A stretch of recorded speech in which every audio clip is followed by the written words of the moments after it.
Uh, hey there, everyone. Welcome to our stream.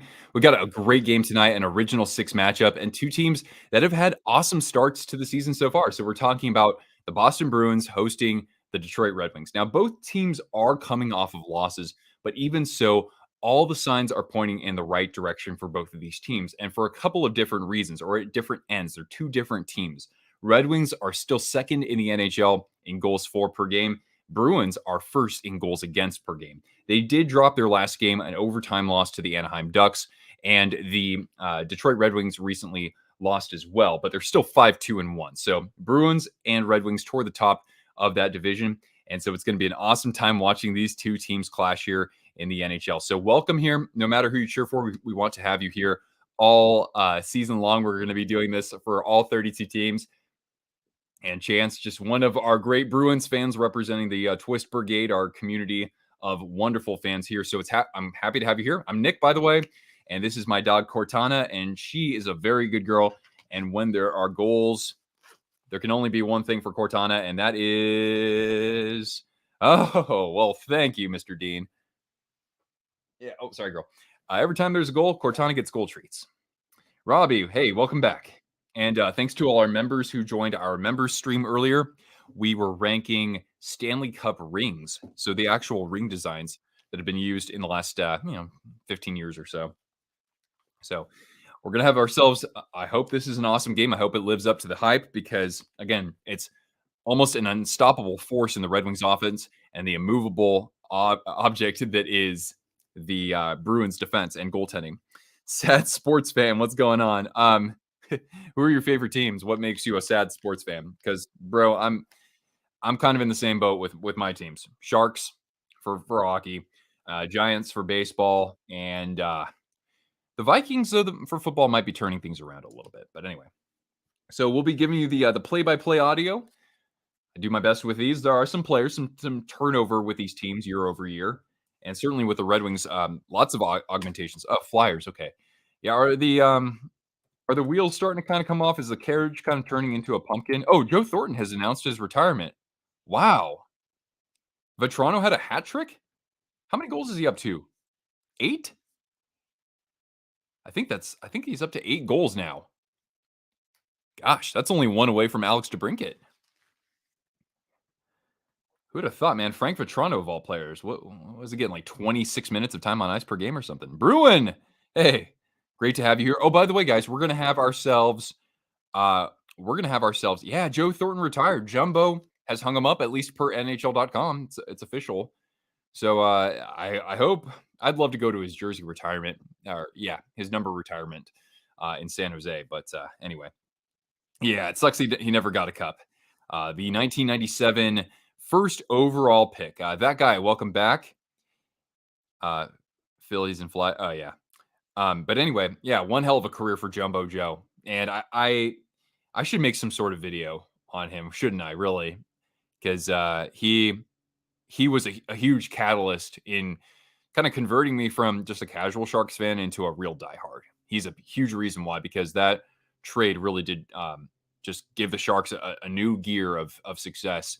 And I know that they didn't quite get there. They didn't quite, win the Stanley Cup. But Joe Thornton, he's got a Hart Trophy. He's been a captain. He's been a locker room leader for many, many years, and just one hell of a personality, and just somebody who's beloved, especially in the Bay Area. So anyway, Jumbo, we love you, and looking forward to that number retirement, because you're going up right next to Patrick Marleau. And I remember him saying that at Marleau's jersey retirement last year. Like that got me crying. I didn't go, but watching that, wow, that his moment was my favorite that I saw from that whole 1 hour or hour and a half long tribute to Patty Marleau.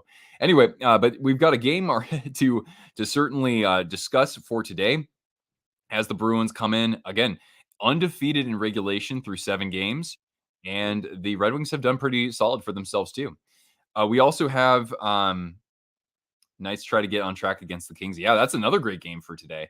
But yeah, look at our poll here. We've got, so far, the Bruins are the favorite team to win, the favorite to win here. Feels weird hearing Joe Thornton retiring. Well, I think that, last year he didn't play at all either. So it was just like, I don't know how much he had thought about maybe playing after, the 21-22 season. Um, but he still goes out even though he didn't win a Stanley Cup. He's still a champion in my book. Oh, by the way, we also have Bruins and Red Wings trivia at first intermission, so stick around for that as we pass the intermission with one of the more unique things you get on sports YouTube here. We actually do quizzes. It's fun. It's totally a fan representative. Yes, yes, you are. Of course, you are. All right. So yeah, we'll get a little trivia and what do you guys? What are your score predictions for today? I think this is a tight one. I'll go 3-1 Bruins. You guys let me know. And that might be 3-1 with an empty netter. I'm gonna say 3-1 empty netter. Bruins win. Yeah, yeah, Bruin. Jumbo Joe did not play last year at all. So yeah, he of course spends the majority of his career with the San Jose Sharks. Had a great career with the Boston Bruins up until then, and then he had one season with the Maple Leafs, and he did have that season with the Panthers. Do I want to listen to Jack Edwards? We'll start with him, I guess. 4-1 empty netter. Okay. And yeah, they're of course honoring the Boston Bruins over the years, right? Over in their 100th season, so they're putting up some of that stuff on the jumbotron. 4-2 Bruins, 7-6 Red Wings. That's what I like to see. 3-2 Boston, 4-3. Okay, so we're thinking this is going to be an average to below average scoring game. Although Robbie, he's thinking it's going to be a barn burner. I got to see these two teams at TD Garden actually, but this was like 8 years ago. I was able to move down from the upper decks into the lower seating there in the corner. And yeah, got to see Pavel Datsyuk and the Red Wings against the Bruins. It was a great game. PWC, thanks for hopping on in here. Hope you guys are having a good weekend so far, of course. We got lots of other games in the National Hockey League this evening, so I will keep you posted. We'll do, little check-ins at the commercial breaks. And Cortana, of course, will be entertaining us with her everlasting cuteness of, that's second to none. Red Wings scoring like 5 goals a game. Yeah. Yeah, they finally, like, dropped off from that exact pace, but they're still pretty close. So, Red Wings coming in second in the NHL in goals for, whereas the Boston Bruins are tied for 14th. Goals against, Bruins best in the NHL at 1.57 goals a game. That's just intimidating to say the least. Red Wings coming in tied for 13th. They're giving up exactly 3 goals a game. Power play percentage, the Red Wings had the top, or excuse me, the second ranked power play in the NHL at 38.7%. And then penalty kill, they come in at 12th. So Red Wings overall pretty good. I mean, their defense and their goaltending has shown up fairly well for them. Bruins, by the way, in special teams, they were just 18th on the power play. Certainly having Bergeron, no more Bergeron, that does impact them quite a bit. But they are the best team at the penalty kill. They are number 1 in the NHL. Placanit's retired? Oh, wow. I didn't even, I mean, because he's been playing a few years in Czechia, right? At least a few. Blue Jackets and Islanders. Yeah, I mean, that's the only thing I wish. I guess I could kind of keep a tab on other games and like put them on a separate screen, but I want to have my full focus here. But we'll take a look and see how Fantilli and company are doing. Yeah, and leading scorers so far, just to keep y'all posted. So leading scorers, Pasternak, no surprise, right? He has in the 7 games, he's got 6 goals and 4 assists. Charlie McAvoy leads Bruins defenseman with 6 assists, no goals just yet. And Brad Marchand with 4 goals and 3 assists for Boston. And then, Yager hasn't retired yet, right? The ageless wonder at 51 years old. And then on the Detroit side, you've got Dylan Larkin. In 8 games, he has, check this out, he's got 4 goals and 11 assists, almost 2 points a game. DeBrincat has 9 goals to lead the NHL and 4 assists. And on the defensive side, Shane Gostisbehere, what a pickup. 3 goals and 6 assists. And Mo Seider with a goal and 7 assists. The goaltending was, I didn't see who's going to actually start for today, but you have teams with, both teams have pretty good starts for some of their, for the goaltending, right? So Husso, not the sharpest, but sometimes that depends on the opponent. But James Reimer so far, where did I write this down? James Reimer, 939 save percentage and 1.69 goals against average in 3 games. Huso coming in with an 893 and 3.38 goals against. And then you've got for Boston, I mean, this is like I said, they're leading the NHL in goals against. So 957 save percentage for Jeremy Swayman in 3 games, and a 937 save percentage for the reigning Vezina Trophy winner. That is Linus Olmark. So yeah, quite intimidating to say the least. Um, after they changed the goal horn, that's right. So now they're rocking Eminem, right? I think that's pretty good. I like that quite a bit actually. Much better than what they had last time, or at least from what I heard online. A massive upgrade in underdogs right now. Are you saying that teams that weren't expected to be as good are doing well? You'll probably have to clarify that for me. So yeah, Bruins, of course, wearing those Centennial alternate jerseys. So they got the off white. So Detroit's going to be rocking the red, of course. And I'll let you guys know once this actually gets underway. But it's going to be a little while, because they're doing, they're honoring some alumni here, and yeah, I mean it's a great classic original 6 game. So they have to definitely ball out with and go all out with the sort of game presentation. Rick, what's going on?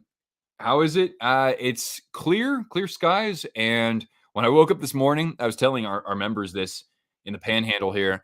Um, so I asked Google, I'm like, what's it like in Idaho right now this morning? And she says it's 18 degrees, and with wind chill, it feels like it's 12. It's not even Halloween yet. Uh, not a huge Swayman fan. Yeah, that was really interesting how the Bruins had managed their goaltending down the stretch there with the against the Panthers in the first round. You have yeah, this Bruins jersey is an absolute classic. I'm rocking the 2019 Winter Classic just to clarify what that looks like. This one is fantastic. It's even got it's got the Winter Classic patch as well. The Shamrock when it was at University of Notre Dame in 2019. So yeah. Hmm. Yep, lots of other scores that we can discuss as well. And like I said, first intermission we'll have trivia, so that'll be quite a lot of fun. It's been in the 70s and 80s in New York. Are you for real? That is stunning. That I am shocked to hear that it would be that warm. Yeah, my family in Northern California was saying that it was like in the 90s last week. When's the next Cortana Q&A? Yeah, that I gotta put that on my list of things to do. I mean, that does not happen overnight. If we want to use the AI tool for that, it's going to be a while. But I'm happy to entertain that at the very least.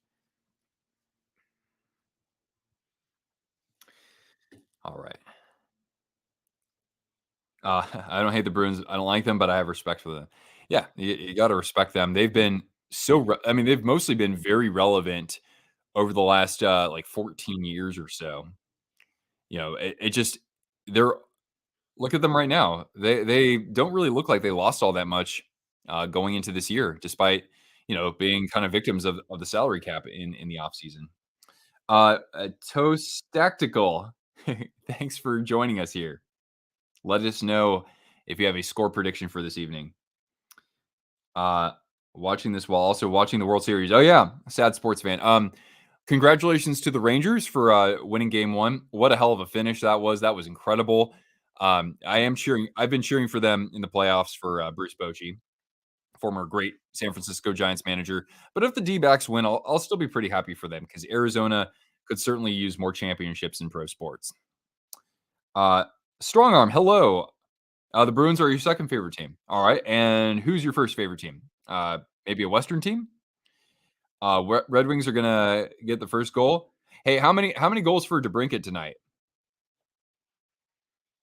Or is he gonna get absolutely shut out here? You know another guy who I'm curious to watch is Joe Veleno for the Red Wings. He already has, I think, 4 goals, and he's been, centering the 3rd line. And I wanna watch a little bit of Matthew, Poitras a little bit more, because, he's a 19-year-old who's centering the Boston 2nd line, or at least, as of last game he was. Uh, the Rangers break the curse? Yeah, for my SDS video. Yeah, who was number 1 for me? I said the Cleveland Indians or, Guardians are still the most cursed, but yeah, Rangers were right there, right? 90s in September. Yeah, no thanks, man. Uh, I'm the Lightning fan. Okay. Yeah, it's been a while since I was on that channel, to be honest. It's just so weird the way that YouTube works, but, that does ring a yeah, you at least ring a bell.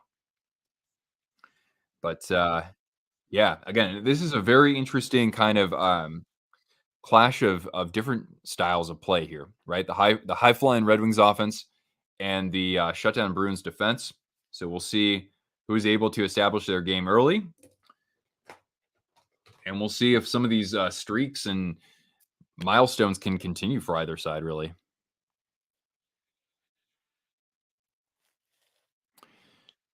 This is a pro tip if you're ever doing live streams, it's always good to have lip balm handy because you're flapping your lips a bunch, and unless you have a humidifier in here, it's gonna the air's gonna be dry. The Heritage Classic? No, I won't be live streaming, for that, but I have to, check back with my friends. So, I met these people, last weekend, and, this couple, and I didn't even like, I was at a beer tasting with them, and they turned out to be huge hockey fans, and so the wife's from Calgary, and we were saying like, "Oh, yeah, why don't we, get together at the, local hockey bar?" That's Lord Stanley's in downtown Spokane, and, we'll watch the, Heritage Classic together. So, I should probably check back with them to make sure that we're still on, but I think we are.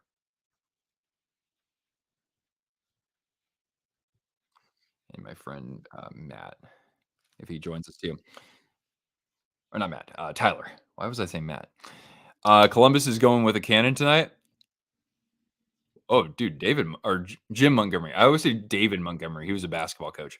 But, Jim Montgomery looks very sharp. He's rocking a scally cap tonight with a Bruins pin on it too, and a great sort of commemorative jacket. That's some good wares, man.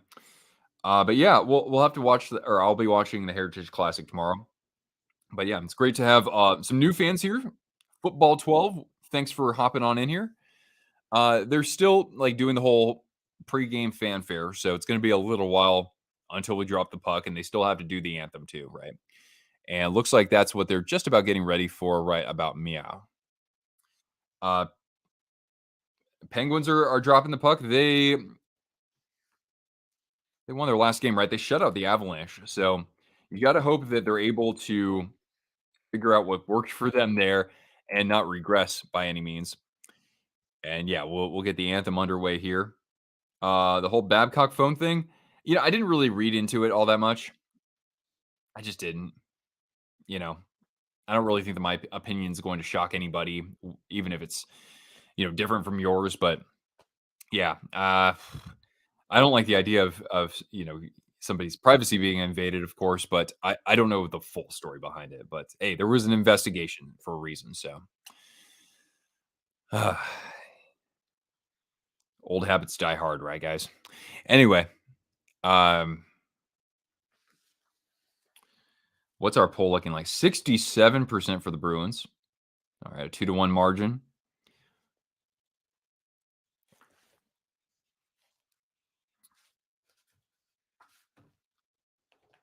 So yeah, we'll see if Pavel Zacha finally got his first goal. I think in the last game because it's been all 63 and 88 on that top line so far. Who likes the Bolts and Panthers? Hey, great question. I don't see that all that often, but you'll from time to time see somebody who likes.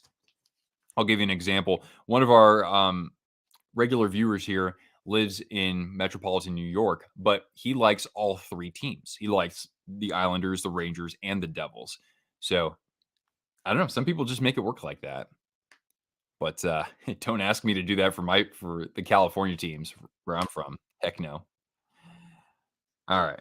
All right. We're going to get underway here in Boston.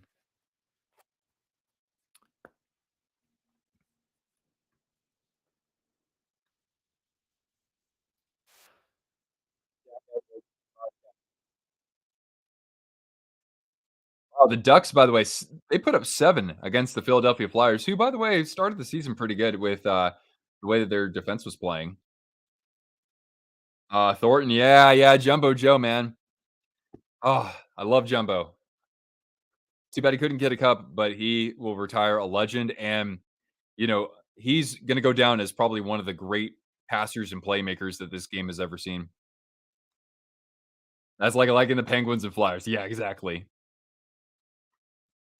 All right. David Pasternak, by the way, already his 600th game. I wouldn't have thought so. He's only like 27 or 28. Pasta, one of my favorite personalities in the NHL today as well. All right. So we're going to get underway here in Boston with the opening draw. The Red Wings rocking the red because the Bruins are wearing their off whites. All right. And yeah, thanks for hopping in here, guys. This is going to be an awesome game between two teams that are off to pretty hot starts. So here are Zaka and Larkin, and this is controlled and sent to McAvoy off the faceoff. Stretch pass in the neutral zone. Good anticipation by Raymond.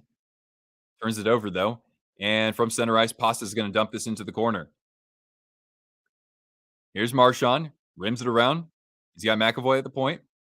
A shot. And a couple of Bruins in front of the net. And off the rebound, McAvoy from behind the net. Zaka was on the doorstep again and denied by Huso. And from the half boards, just a few players trying to dig it out. Zaka and another chance and a pad save off a shot from Marchand by Ville Huso. And now turned over. And maybe a break the other way. Not quite, but Larkin comes back the other way with the Brinket. And jumping into the play is David Perron. Work to the point. And now a shot from the center, from the dot, excuse me. DeBrinket cycles it along for Perron. But there's McAvoy.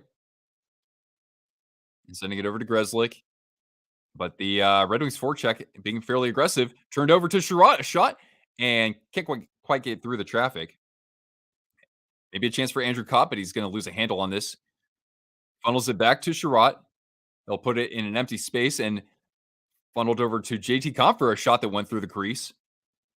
Red Wings attacking quite a bit here, but off of a deflected pass, Red Wings will have to regroup from their own end.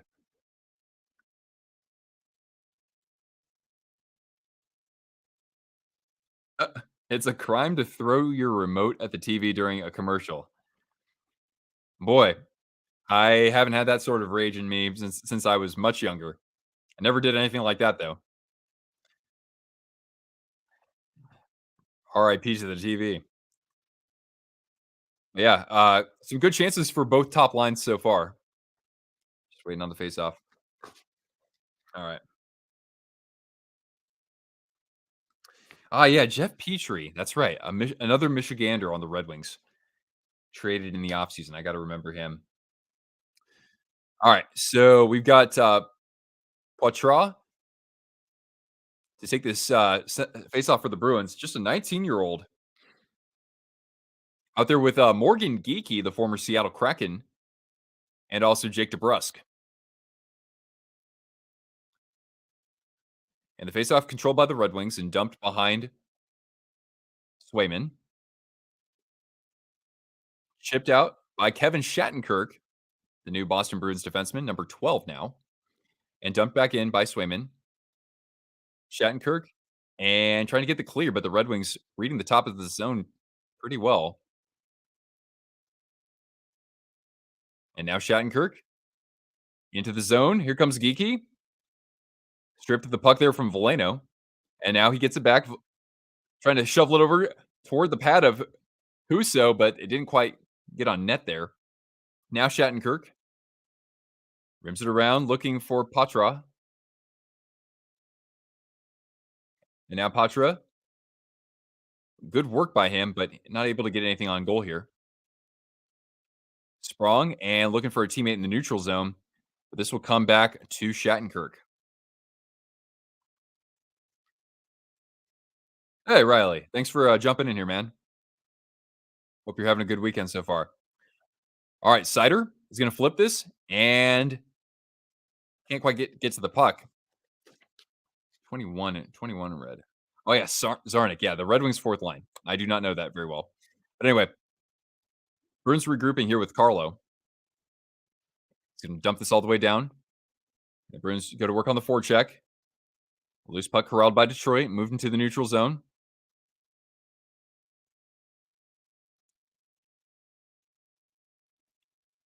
And now Boston trying to send this deep and get a change.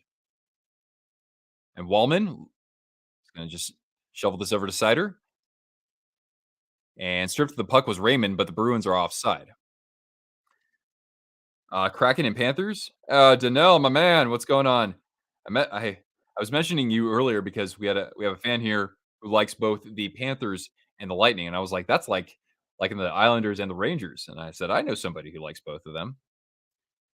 But yeah, Kraken have a 2-1 lead on the Panthers right now.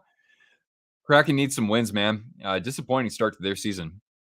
All right, we get a face-off in the neutral zone and controlled for McAvoy. Rims it around. Now Petrie steering it over for Sherratt. A couple of former Montreal Canadiens defensemen. And DeBrincat able to evade Coyle. Larkin working it into the neutral zone. And now Petrie, a pass that's picked off by McAvoy.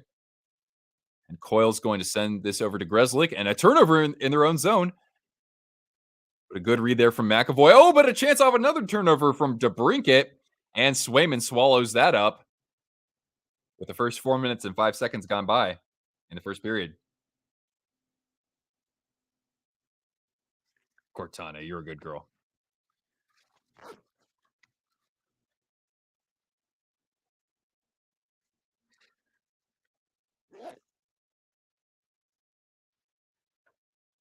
Some would say this is the match du jour as the Red Wings come in with a 5-2-1 record and the Bruins at 6-0-1. So still undefeated in regulation. All right, here's JT Compher cycling this for Perron, but hassled immediately. Nice job by Kopp to keep that alive in the zone, though. And a chance in front, but off the side of the net. And the rebound, but it's gloved by Swayman. He likes the Panthers and the Lightning. Yep. Somebody said, hey, that's almost like being a Penguins and Flyers fan, which is pretty sacrilegious in most circles. All right. Both teams with 2 shots on goal. Face-off controlled by Boston. And now Carlo. From center ice, it's sent into the Red Wings zone. And back is Cider. Mo Cider, a goal and 7 assists so far. And moved along for Wallman. And Perron sending it into the Boston corner. And this puck is going to... No, Wallman's there. Oh, Gostisbehere. That's right. Yeah. But this is going to be an icing to the Red Wings. Yeah, Jumbo Joe has hung him up. One of the all-time playmaking greats. And an icon in San Jose and Bay Area sports. Congrats, Jumbo. Can't wait to see your number go up the Shark Tank's rafters. All right. A face-off in the Red Wings zone. And DeBrusk. And a shot from the point. Maybe a tip play in front. Still alive. At the circle. And now Geeky. Behind the net. DeBrusk. Good defense here from the Red Wings. As Patra is hassled by Veleno. Still at the top of the zone. Barely able to keep it in the zone. And Gostisbehere trying to work it over to his teammate. And now a couple of Bruins converge on the puck. Still in the corner. Geeky gets a shove from Justin Hull, former Maple Leaf defenseman. And maybe a chance for Geeky, but a nice strip there from Justin Hull. And now Gostisbehere, who was a great third pairing defenseman for the Hurricanes, get a couple of collisions there by the bench. And Sherratt somebody who knows a thing or two about collisions, moves it over to Klim Kostin, former Edmonton Oiler, and that shot was put out of play. So we'll get a face off in the Bruin zone with the first 6 minutes gone by.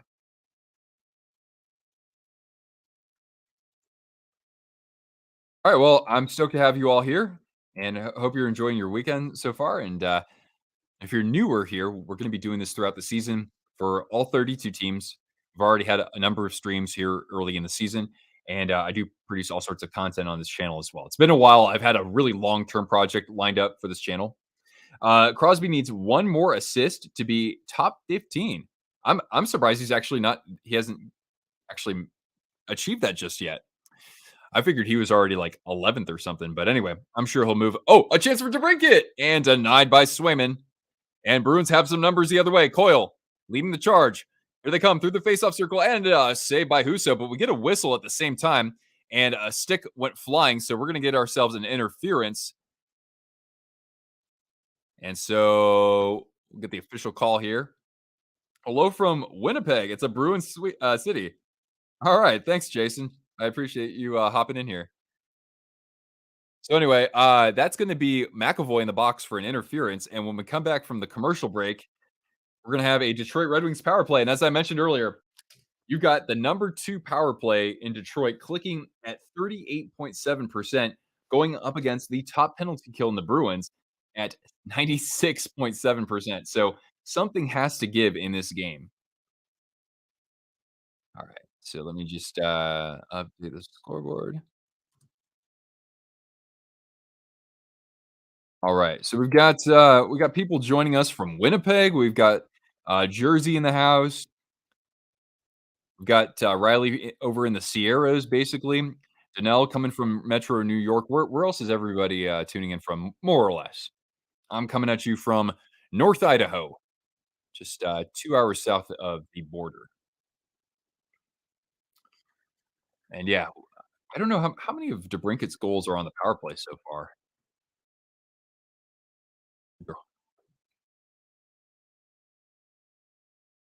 Pennsylvania, Keystone State.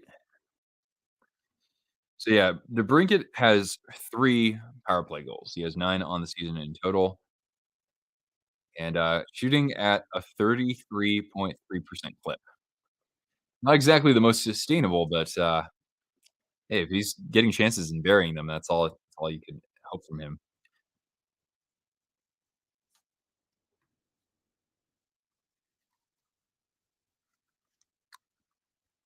But yeah, they're just replaying the penalty. Boy, that's a really weak call on McAvoy.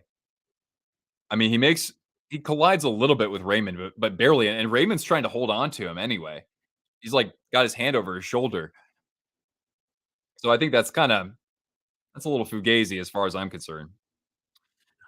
All right, but that being said, the Red Wings on the power play at 38.7% so far, but Boston nearly perfect on the penalty kill through 7 games. Larkin and the Red Wings control the faceoff with Perron, funnels it to DeBrincat into the nice strip of the puck there by Coyle. And Marchand comes the other way. One of the all-time great at scoring shorthanded goals, keeping it away from 3 Red Wings. Very impressive. A shot from the point that goes wide of the net, and the Bruins have killed off the first 25 seconds. And Larkin losing a handle on that in the neutral zone. And so Detroit will have to regroup from their own end.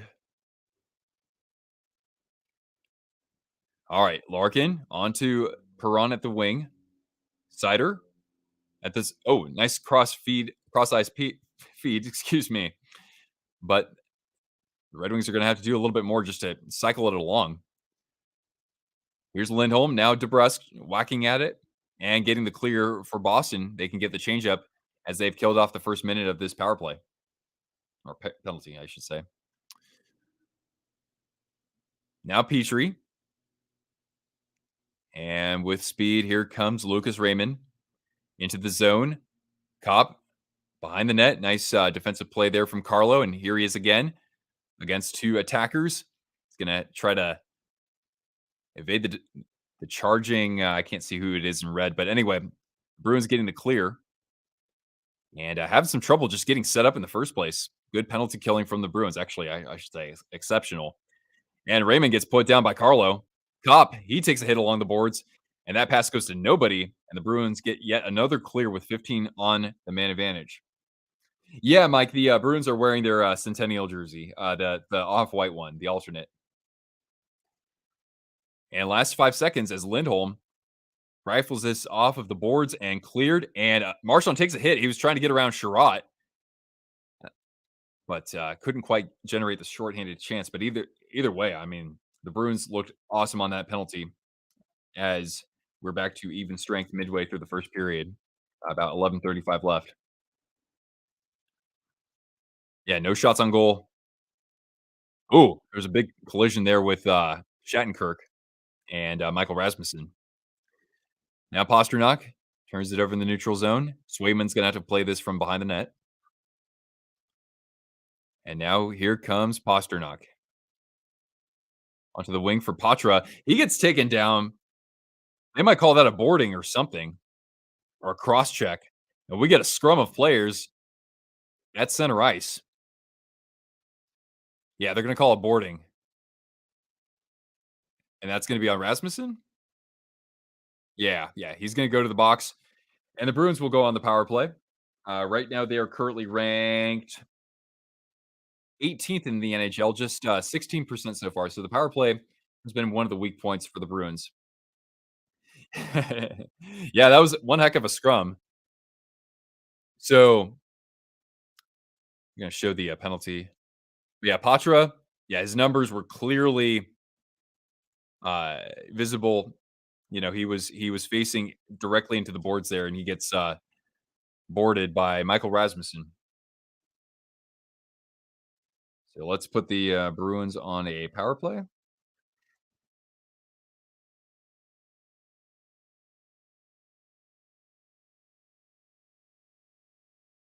All right. So from the dot, one by Pavel Zacha and McAvoy to the face-off circle across ice. Oh, whoa! Did that go off somebody? It hit the post. It wasn't a. Didn't look like a shot to me. But anyway, this gets cleared down, and now the Bruins regrouping. Hey, Afton, how you doing? Yeah, go Rangers, man. Got to win another one for Bruce Bochy. And now the Red Wings penalty kill doing some good work early into this penalty. Pasternak and into the corner. Fed back to Pasta running the point. A one-timer, a shot pass looking for Van Riemsdyk in front. Still alive, though. 45 seconds killed off. Just a scrum here in the at the half boards. And now McAvoy from the point. Looking down low, Van Riemsdyk. Oh, a shot and a save by Husso off Zacha. Absolutely robs him because he had part of that net completely emptied. Up 1-0. All right, I like it. I like it, man. So 103 still left in the penalty. But yeah, Zacha had a clear look and a great denial there from Ville Husso. Just waiting on the face-off. Yeah.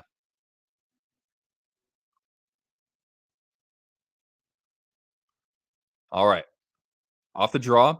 Marchand and save there by Husso. Rebound caroms out, and the Red Wings get the clear.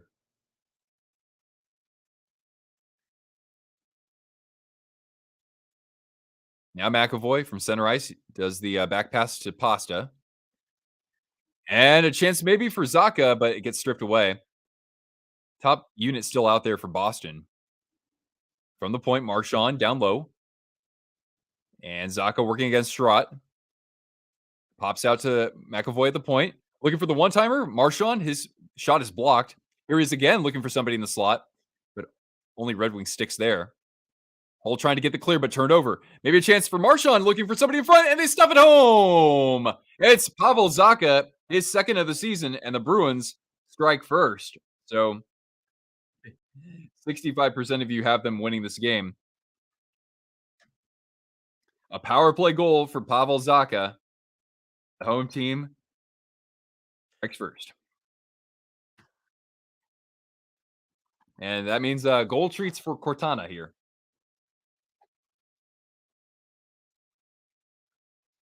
Shoot, I didn't really cut this up very well, did I? Sure. Good girl, a good girl. Here, let's get her to face the camera. There we go. Hey, Theo, what's up, man? It's like Canucks and Rangers. That should be a great game. Thanks, Riley. Yeah, I love this hat. It even has the Eastern Conference patch on it. All right. Ooh, another big hit there on. Couldn't see who that was, but Red Wings almost get a chance in front of the Boston net, but Bruins come the other way with Shattenkirk and Jonathan Beecher out there for Boston, a former first round pick in 2019. Kostin, a shot off the stick of 38. I think that's Zarnik. And cleared down, and this could go the length for icing. Actually, Husso's going to come out and play this. 8:45 left in the period. Shots favor the Bruins now 6-3. It's going to be a fun one. Yeah. I mean, it's great already. Couple of power plays. And Perron able to keep that away from, I believe, the goal scorer there for the Bruins, or Frederick. And now a good strip there by, I couldn't see who that was at first. Was that Lucic? No, it's Lindholm. And generated a good chance the other way, but Husso denied him. Coyle. Oh, a good tip play in front for Van Riemsdyk. Still in the zone? No, Carlo actually had the puck offside there.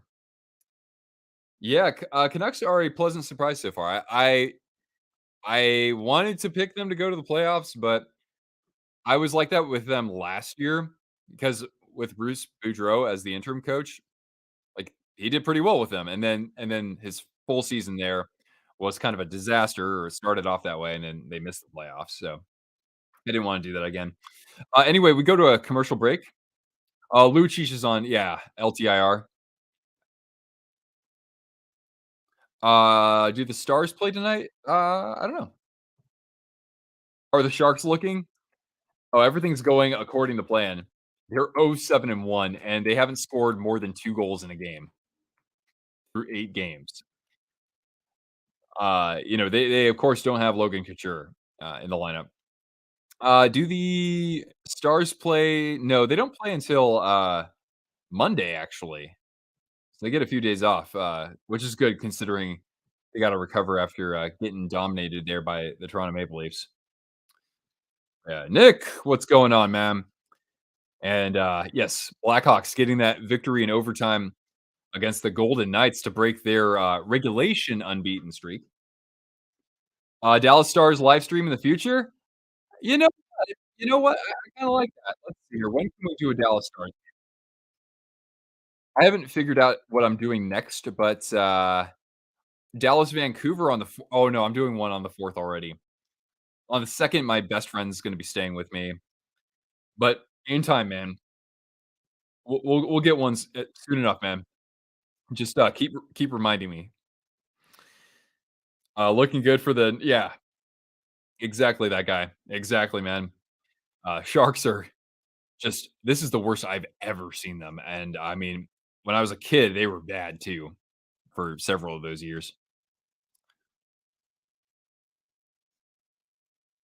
Slacking for Macklin, exactly. Or as I like to say as a Sharks fan, since he played in their junior Sharks program, it's return of the Mac. All right. Neutral zone faceoff controlled by Boston. Slapped in by Grzelcyk. And now Sherratt. Stripped there by Marchand. A shot from the point. And Husso into the breadbasket. Makes the save. Boston will lose tonight, and Vegas will lose in regulation. The 2013 record for the I guess unbeaten streak to start the season, right? 15th of November. I don't know what's going on the 15th of November. Yeah, All right, now Wallman and Sider skied into the neutral zone. And Grzelcyk trying to keep it away here from Raymond. And Marchand comes up with the loose puck. Now take it. Oh, Marchand and Larkin kind of going at it. That would be fun. And now Larkin gives him a shove from behind into the Red Wings zone. A chance maybe in front for Pasta, but that loose puck could not turn into a shot on goal. But McAvoy a shot, and looks like Huso got a pat on that. Lindholm, and now in the slot, Saka, Marchand having a hard time corralling the puck. Good play from Raymond. He's made some good defensive plays early in this game. And now Lucas Raymond sends it calmly behind the Bruins net.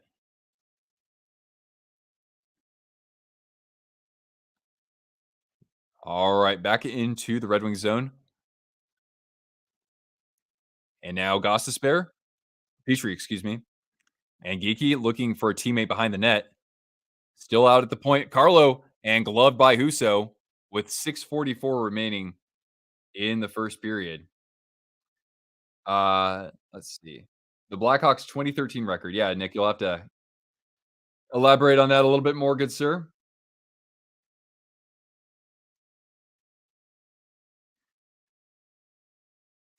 All right, we get another face-off in the Red Wings zone. Veleno and Patra controlled here by Detroit and moved up into the neutral zone for Big Ben Sherratt. Here he comes. He puts one on goal and an easy routine save for Swayman. Just the fourth Red Wings shot on goal compared to the 10 for Boston so far.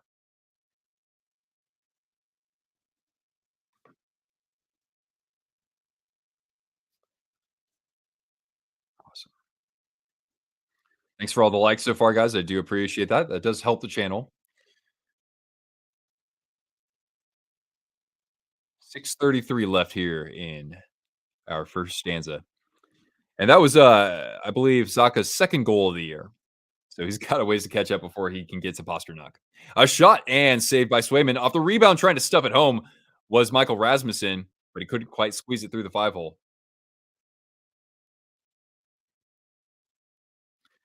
Love the Bruins jerseys. Like the Centennial set. I like them too. I think that just the uniform altogether looks very polished. The alternate, I'm not as I like things about it. I don't really like the striping on it, but everything else about it's good. It's what you'd expect from the Bruins, more or less. All right. And now off the faceoff in the Boston zone, controlled by Shattenkirk. Oscar Steen. I had no idea that is that who I'm looking at? It's not Alex Steen, obviously. Um, or at least that's what I thought I saw on the name bar. Connor Brown out there for the Bruins as well. Their fourth line wasn't even visible on Cap Friendly. I guess they've been juggling things quite a bit. But anyway, here's Gostisbehere from the top of the zone, cross ice at the circle, and stripped. And back the other way come the Bruins. Oh, cool. You're going to another Penguins game? All right, behind the Detroit net, it's Oscar Steen. And now Beecher looking for somebody in front, goes wide of the net and shipped, but not quite cleared by Costin. And now Hull working it over for Gostisbehere, but a loose puck. Here comes McAvoy at the goal line, charging in Charlie McAvoy, backhander, and a save from Musso. And jabbing at it there. No, they're saying it's a good goal. There was no whistle. And so this might be Charlie McAvoy's goal. Wow. That seemed like a pedestrian play. Nobody was marking him at all. And now Charlie McAvoy joining the scoring for the Bruins. Let's give Cortana a goal treat here. Yeah, it kind of ramped up a stick front. Would that actually be Zarnik's goal? That might be Austin Zarnik's goal. Definitely a weird one, yeah. Or Connor Brown, excuse me. That might have gone off his stick though. But either way, Charlie McAvoy, just a heads up play, just charge into the zone with against the flow of play essentially. And with 5:24, The home team is up 2-0.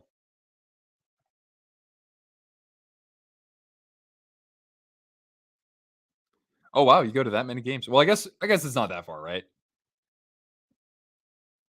All right, here's Andrew Kopp coming the other way. Pulls up and trying to, advance it further, but a nice back check from Coyle. And now here's Carlo. Takes a hit, makes the play to get it deep, but actually what's going on? An offside or Oh, wait. Oh, shoot. There was a penalty on that? Jack Edwards was just saying that the Bruins would go back on the power play, but we get the final commercial break of the first period. But yeah, apparently we might see the Bruins on the man advantage when we come back. And don't forget, guys, first intermission, we're going to do some trivia for the Bruins and Red Wings. So it should be a fun time. What's going on, John? And thanks for hopping in here, Rails. Thanks for joining us. Hope you're having a swell weekend so far. Yeah, it's a 5-hour drive. Okay. Man, I wish I would just have that same spryness to me and just go to Seattle a little bit more, but, not free to get tickets over there. On the new Rangers jersey, I haven't, examined it in full detail, but from what I see, I don't love it, but I like it. I like that they're, putting the crest on the front, like the actual crest that they have only used on the front of their jersey a couple of times. Alright, cool.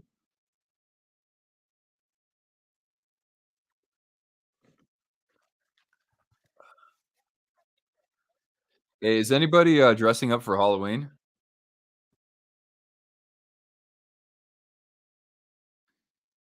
I was gonna go to a Halloween party last night, but, I only knew one person going to that, and I was gonna drive him, we had to go, like, west southwest of Spokane, so it would've been too far out. But I went to this, like, dinner party with this, like, meetup group, and I actually dressed up. Nobody was dressed up by any means, but I wore a suit to it, dressed up as, John Wick, essentially. So I had, like, just an all black suit. I just snapped that. But yeah, nobody figured out what the heck I was doing. How far is the Kraken Arena? Yeah, it's like 5 hours. Alright, yeah, this is a Boston power play. I don't know who's in the box for, Detroit, though. Oh, Andrew Copp's getting the penalty. A high sticking. Alright, so Zaka, the goal scorer, the first goal scorer for the Bruins, in the circle, and they're gonna have to drop the puck again. Come on, ref. Pitter patter, man. Gee. Alright, against Comfer. Quite the, utility knife for the Red Wings. Of course, a few great seasons there with the Avalanche, and, slapped by Wallman and cleared for Detroit. And this rims all the way down for McAvoy. But yeah, right now the PA is crediting that second goal to McAvoy. Marchand from the top of the circle and save on the rebound. Zaka trying to stuff it. Oh my gosh. Oh, a scramble. A couple of great saves from Huso, but still alive. To the dot for Pasta. And a deflected pass. Here he is, the one timer. And off the stick of actually broke his stick. Still alive though for Marchand as the Red Wings dodged a bullet. They could have been facing a 3-0 deficit after that. And now here they come the other way. Confer, he shoots, saved by Swayman. And now Marchand from center ice. And into the corner. Out to Pasternak at the point. Settles it. Now here he is. And a shot that went off of Rasmussen, or a shot pass. Sherratt. And regrouping with Sider with under a minute left in the penalty. Linda, hey, thanks for hopping in. I'll answer that, and I'll try to get to you, Mike, as well, when we get the next whistle, okay? Because we're on the power play, so anything can happen. But I won't forget. So now here is Patra around the Red Wings net. Christian Fisher, that's right. A hard-nosed player for many years on the Arizona Coyotes, now in red. Still a scramble in the corner here, or a scrum in the corner. Dug out by Geeky. And over at the point, looking for Shattenkirk. gathers the loose puck and moved over to the goal line. Shattenkirk from the half wall. A pass deflected by Sherratt. Patra sending it out to the point. 5 seconds left. Shattenkirk, a shot off the skate of Sherratt. Still alive, though. Patra. And, oh, a nice seam pass, but right there was somebody in red. I believe Zarnik. And now the Red Wings have killed off this penalty. And out of the boxes, Andrew Kopp. Oh, Frederick, I thought he was going to have a breakaway, but good job by Jeff Petrie. And now Goss is spare. Skating it into the neutral zone. 2:30 left. All right, let's see if I can answer this. So Linda says, best team to support if I'm starting from the beginning. Oh, Linda, I've got a video for you actually. I made a full-on fan guide for this season. So just give me a second. I'll put the link here in the chat. Here you go, Linda. And thanks so much for hopping in here. We do have lots of other British fans who watch our videos. Yeah, give that a go. And you can always reach out to me though if you have any more questions about that. Uh, Snapchat? What? Oh, I don't have Snapchat. No. Oh, Sharks hats? Oh man, no man, I don't. I don't need to be buying any Sharks hats right now with the way they're playing. All right. Anyway, 135 left, and the Red Wings regrouping from their own zone. And now Sider, big stretch pass, and gaining the zone is Perron. Sprung, and off a stick. Perron regrouping. Out to the point for Sider. And we're actually going to get a penalty. There was definitely some clutching and grabbing. And Zaka's going to go to the box for a hold, I think.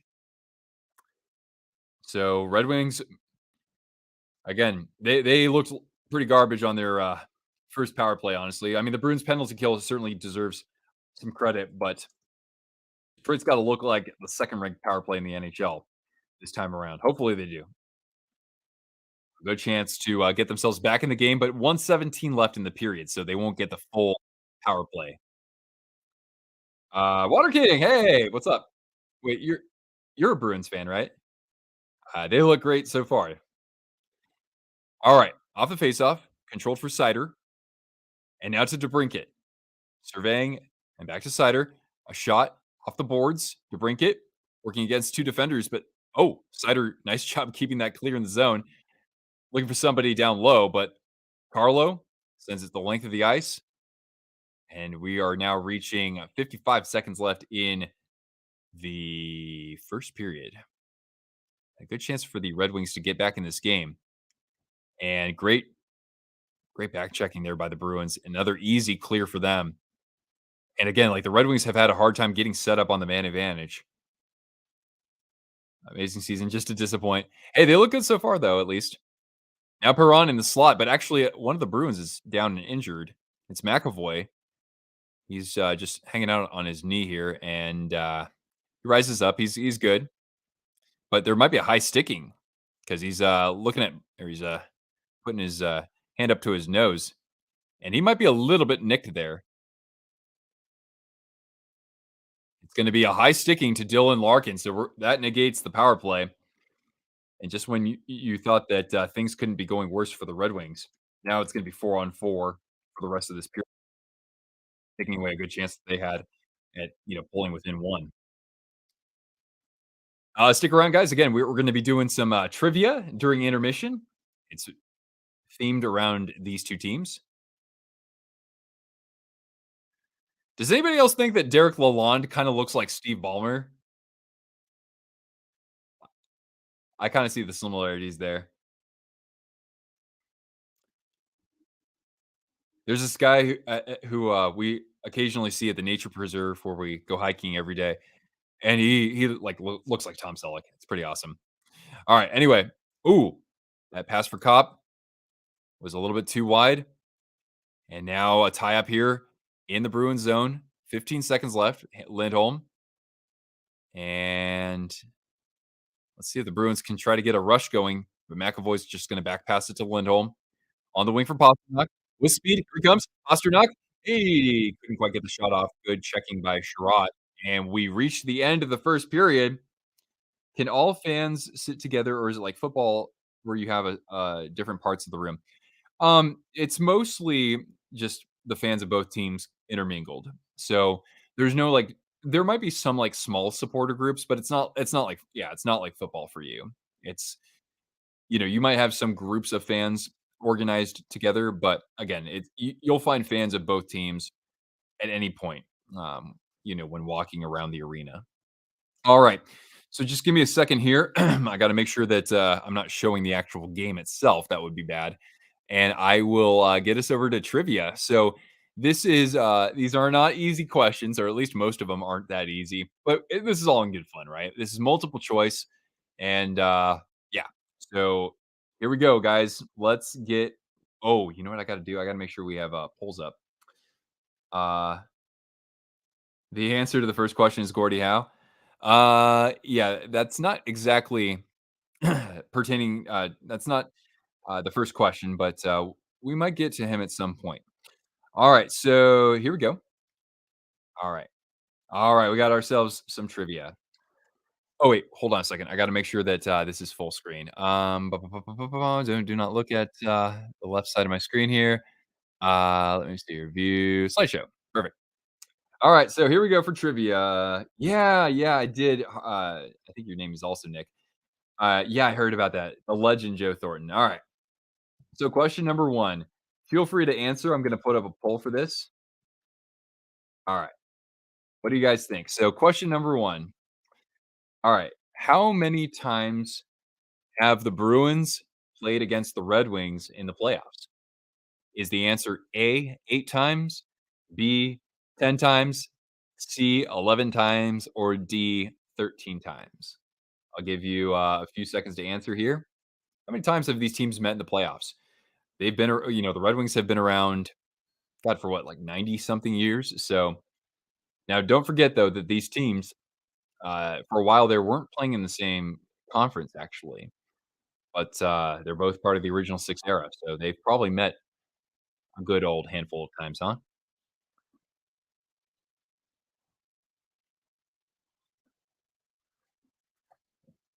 I'll give you about 10 more seconds, guys. Good girl, Cortana.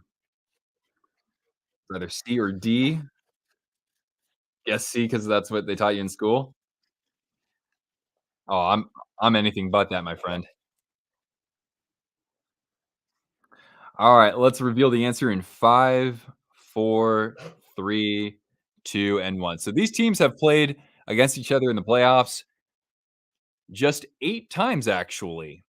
Just 8 times. The last time was in 2014. But there was a period there where, well, there was a gap. Let me just say that. So now that leads us to question number 2. RD. All right. So question number 2.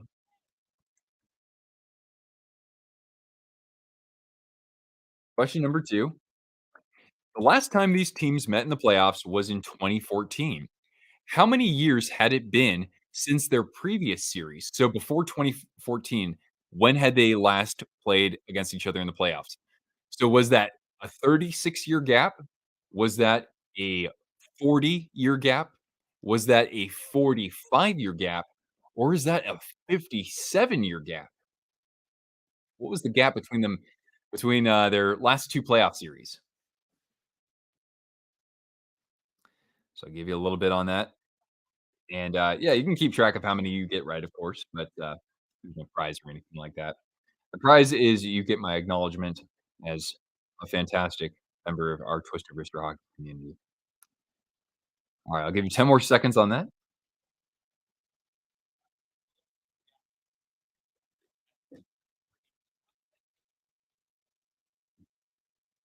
Alright, let's close this out then in 5, 4, 3, 2, and 1. Alright, so would you believe it? There was a 57-year gap. So they met in the playoffs in 1957. The Bruins won that series in 5. But the thing was is that they had a bit of a struggle after that in the '60s up until Bobby Orr, and then, of course, the original 6 era ended, there were more teams in the NHL, and, of course, they were good at and then the Red Wings started sucking. That's kinda how it went. So that's why we had such a huge gap between those teams. Alright. Number 3. Number 3. Alright. They have met each other in the Stanley Cup final 2 times. So, who scored the winning goal, the cup winning goal in those Stanley Cup finals? Now, the Bruins won the first series between them in 1941, and the Red Wings won the next time they faced each other in the Stanley Cup in 1943. So, I'll put up the poll right now, and here we go. So, who scored the cup-winning goal when these teams met in the Stanley Cup final in 1941 and in 1943? So, was it Bobby Bauer and Joe Carveth? Was it Milt Schmidt and Sid Abel? Was it Dick Clapper and Carl Liscomb? Or was it Bobby Bauer and Carl Liscomb? Dick Clapper is one of the best names. It is up there for sure. Must have been an absolute beauty.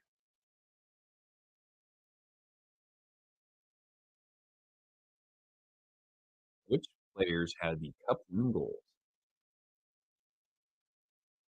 Oh, Water King. My friend, I throw a lot of curves, man. I'm the Clayton Kershaw of trivia on YouTube, but I don't choke in the playoffs.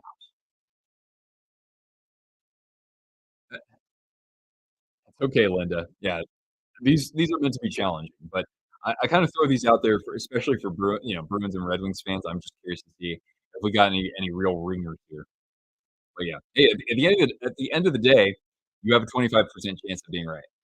All right, let's close this out then in 5, 4, 3, 2, and 1. So the cup winning goals.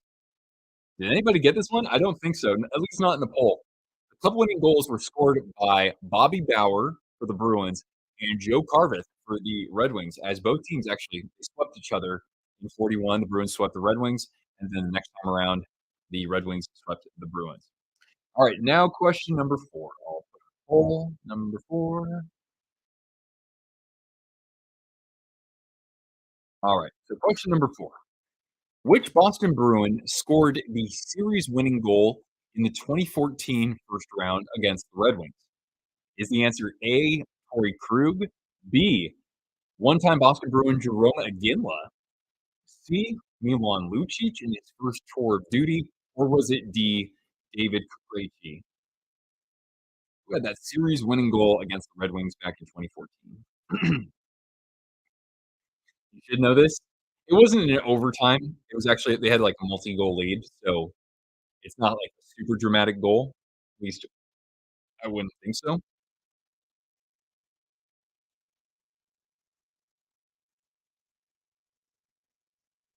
Hmm,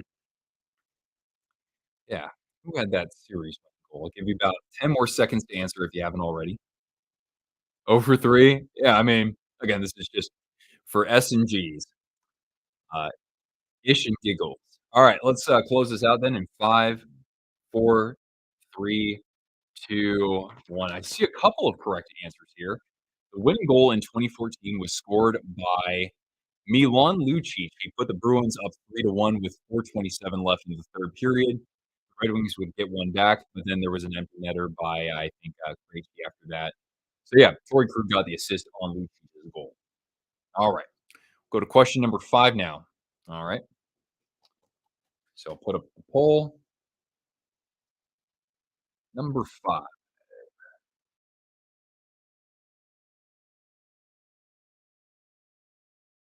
Okay, so number 5, which Boston Bruin has the most career goals against the Detroit Red Wings? Is it A, Dick Clapper? Is it B, Phil Esposito? Is it C, Ken Hodge? Or is it D, Johnny Busick? It's okay, Theo. Hey, if anybody gets more than 3, I think that you're pretty special.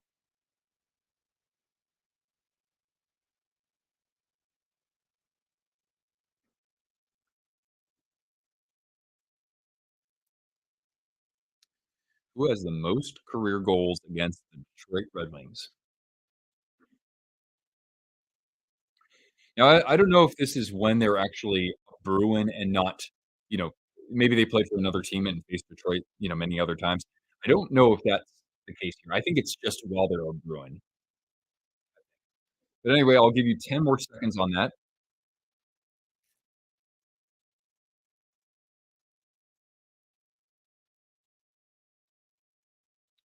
All right, let's close this out in 5, 4, 3, 2, and nice water. All right. The most goals, the Bruin with the most career goals against the Red Wings is Johnny Busick. Look at that. He has scored 70 in his career, and Espo is in third with 42. A lot of successful goal scorers, but Busick is way out in front. All right, now let's flip the script. So, any Red Wings fans in the house here? So, which Red Wing has the most career goals against the Boston Bruins? So, you get A, terrible Ted Lindsay, B, Mr. Hockey Gordie Howe, C, Sid Abel, or D, for Alex Del Vecchio. I mean, these are some of the all-time greats to play this game. And actually, Howe played with Abel and Lindsay on that, what do they call them? The production line, right? And then Del Vecchio stepped in later on. He's got the most career goals in a Red Wings jersey against the Boston Bruins. Take a shot, guys.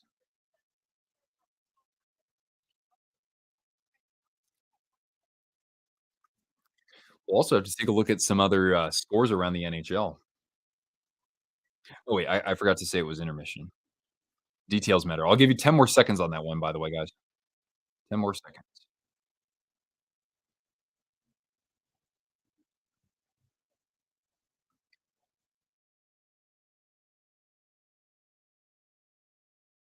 All right, here we go. Let's close this out in 5, 4, 3, 2, and 1. All right, well, I see a few answers for B, and that's good because not a trick question. It is Gordie Howe with 148 career goals against the Bruins. Alex Delvecchio is second with 90. So, yeah, it's Gordie. It's Mr. Hockey. All right, now we'll get into, question number 7 here in just a hot second.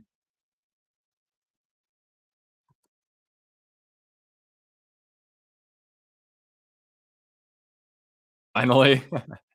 All right, question number 7. Which of these teams have the Red Wings not defeated in the Cup final? So we know that they've beaten the Bruins already. They've played the other original 6 teams in the Stanley Cup final, but which one did they never beat in the Cup final? Is it A, the New York Rangers? Is it B, the Chicago Blackhawks, as they were called in that era? Is it the Maple Leafs or is it the Canadiens? Which team did the Red Wings never defeat in the Stanley Cup final?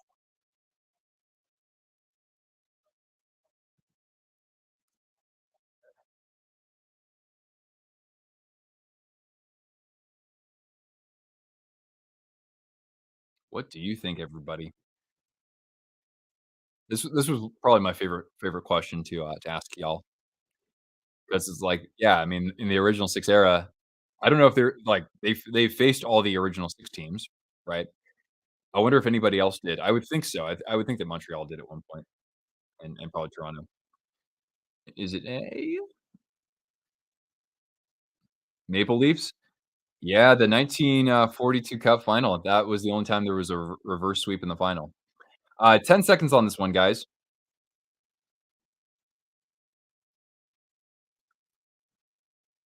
Vote if you haven't already.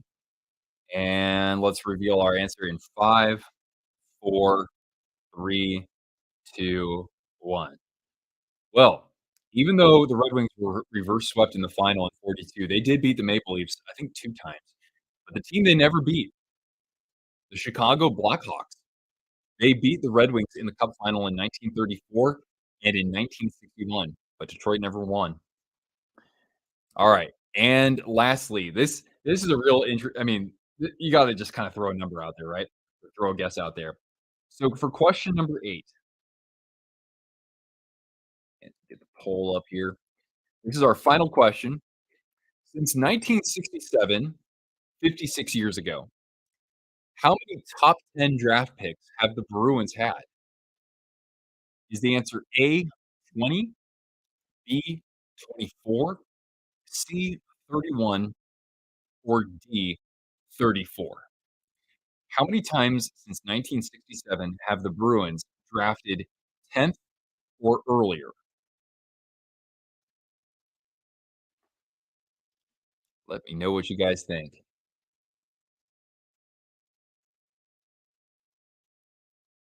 Some of the standout picks that they've had early on include Joe Thornton, Gord Kluzak. Let's see here. Then they also had Phil Kessel, right?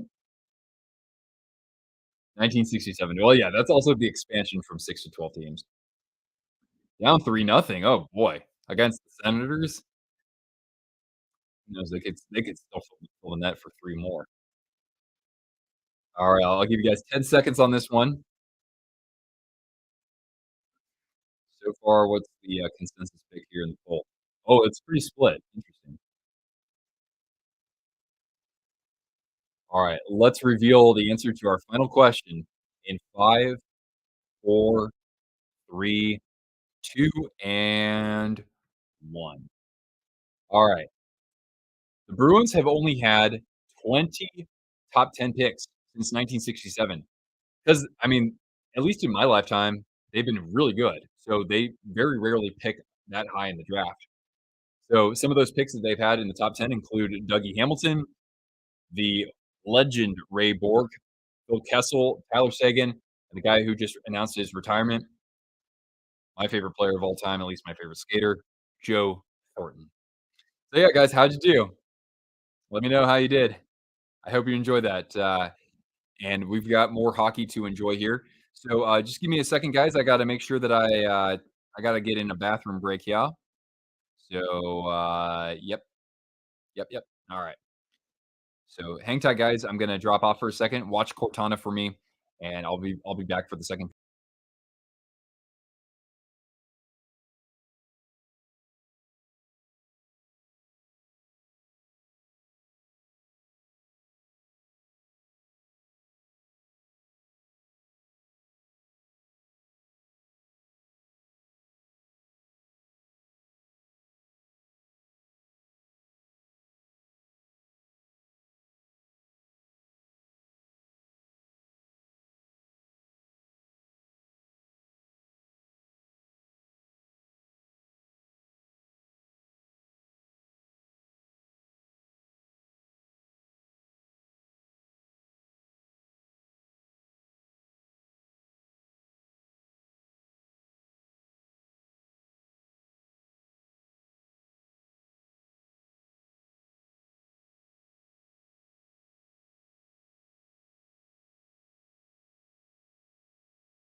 All right, here I am, and yeah, thanks again for playing trivia. Hey guys, perfect timing because it's the start of the second period, and we're gonna start 4-on-4. So let me just update my little scoreboard here. And we'll see if the Red Wings can generate some more chances. They had 7 shots on goal to the 15 for the Bruins in the first period. All right, so now we start the second period. Thank you for your patience. Okay, and perfect. All right, great, great, great. Cortana is a pretty girl. Thank you, Riley. You hear what Riley said, Cortana? He said that you're a pretty girl. Yes, you are. All right. So in the Boston corner, and now that the Bruins are going to get a brief power play for 45 seconds from that high sticking to Charlie McAvoy from Dylan Larkin. All right. McAvoy drawing a bunch of defenders, barely able to keep that in the zone there, Pasternak. And now Van Riemsdyk in the corner trying to pry that from Sider. And now cleared out by the Red Wings. And Comfer and Kopp gets the clear.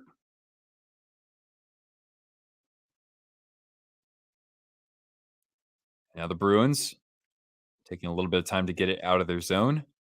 And Pasta onto the wing. But that bobbles off a Marchand stick. And it's sent all the way down to Swayman. And that penalty has been officially killed. Ty, what's going on? Hey, I mean, still unbeaten, right? 7-0-1. That's pretty good. Perron intercepted. And now here comes Pasternak into the slot. He's got Zaka there. Oh, backhander and just wide of the glove of Huso. Still alive. And now Van Riemsdyk trying to find Zaka. In jumps Grzelcyk.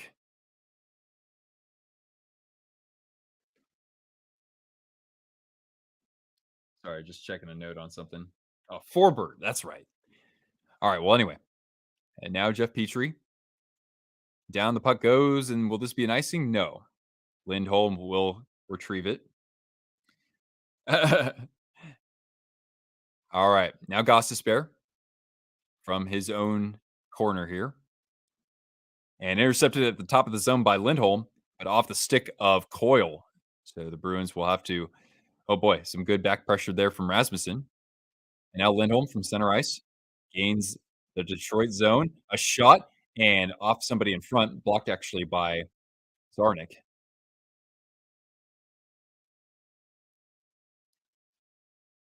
Now Red Wings moving it up ice.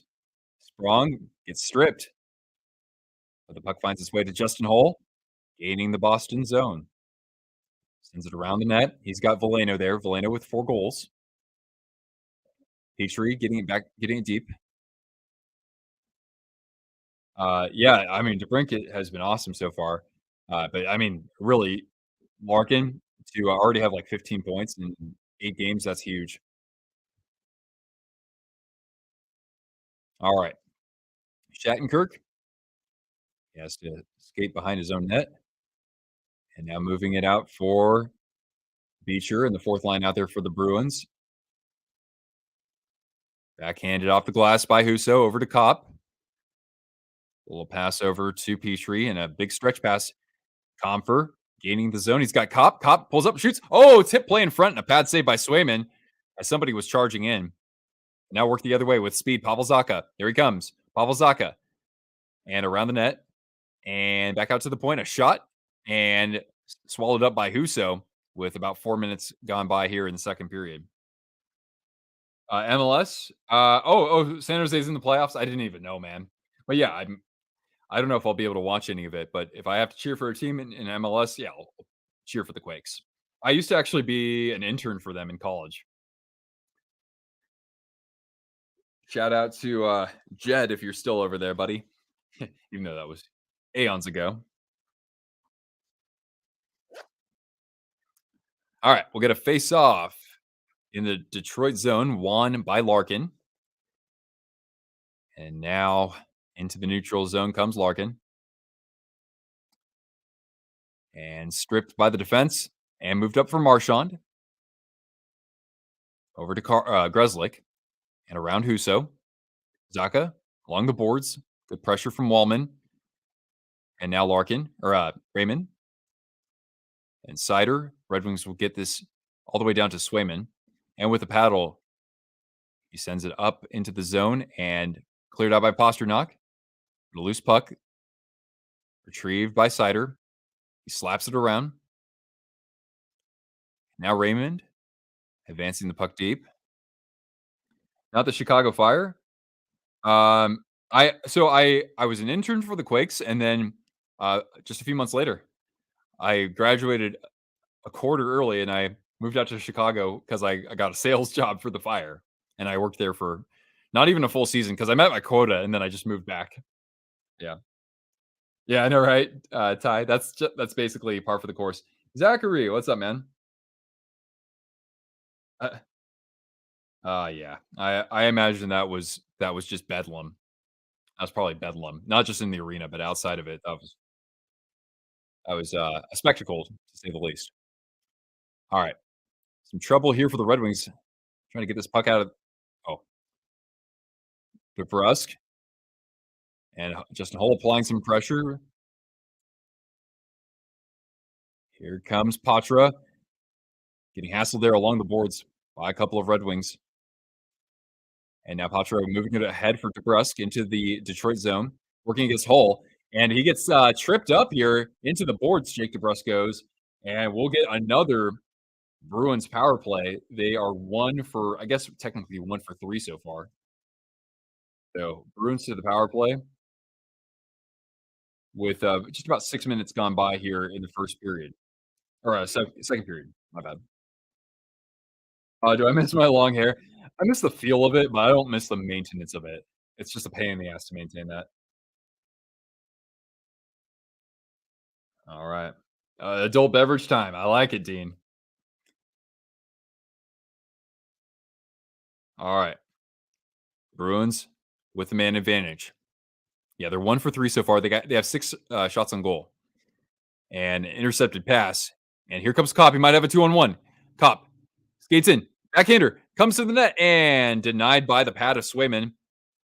And now Marchand at the dot circles around the net. And now Ozaka at the faceoff circle for Pasta. Work to the other side. Marchand. And down low for Van Riemsdyk, looking for that bumper pass. Still alive, though. McAvoy shot pass and a pad save from Husso. Who saw that coming?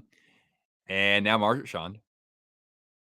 The one-timer, McAvoy blocked in front and sent down the length of the ice. Yeah, I know, 1:30 in the UK. For me, it is what, 3:30? Or no, not 3:30. 5? Something like that. It is, yeah, 5:27 PM. About 50 seconds left in this power play. Pasternak moved out to the point. Lindholm. Now work down low. Back to the point for Lindholm. At the dot, top of the circle, a shot. Blocker saved by Husso. And now Patra trying to keep it alive. To the other point, a shot. Save. Couldn't quite get a stick off the rebound there. And now here comes Patra. To the other point. Geeky. Bad pass through the traffic and cleared down by the Red Wings. Now, maybe one more rush for Boston.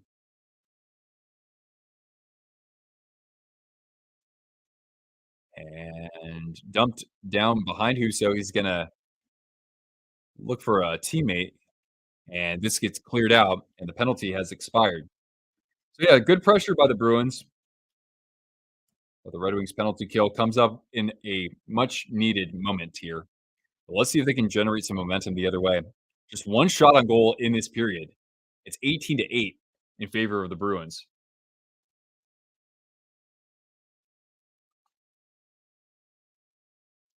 All right. Bruins regrouping here with Trent Frederick. And now dumped into the Red Wings zone in the corner.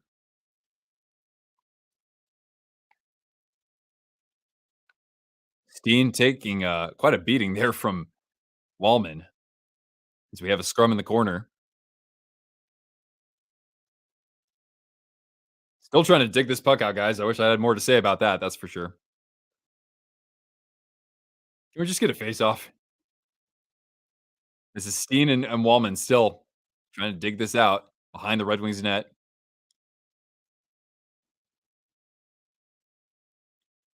Finally. All right. Almost a chance there for Forbert. But he's going to glove this down, still alive in the zone. The fans like that quite a bit. Top of the circle, a shot. And that might have gone off somebody in front. Red Wings are just gassed right now, the defense especially. And finally sent back to Sider, and he's going to settle this. It's actually a delayed penalty to the Bruins right now, so the Red Wings are going to go back on the man advantage.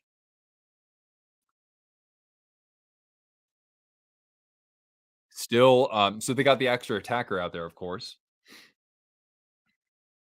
Now Perron into the Bruins end. Confer, a back pass, and blocked by DeBrusque, but not enough for the whistle. Still out there with the extra attacker. Move to the point for Jeff Petrie. Now down low for Perron. A deflection, but still it reaches Cop. Larkin out there as well. Sherratt looking for Larkin. Fakes it and moves it over to Petrie. A shot. And it goes off somebody in front, but it's gloved by Swayman. And so the Red Wings power play will come back on the ice as we've reached the halfway point in this game. 9:55 left here in the second. A power play to Detroit once we get back from this commercial break. Red Wings have to they got to get set up. I mean, they've been challenged the first couple times with that.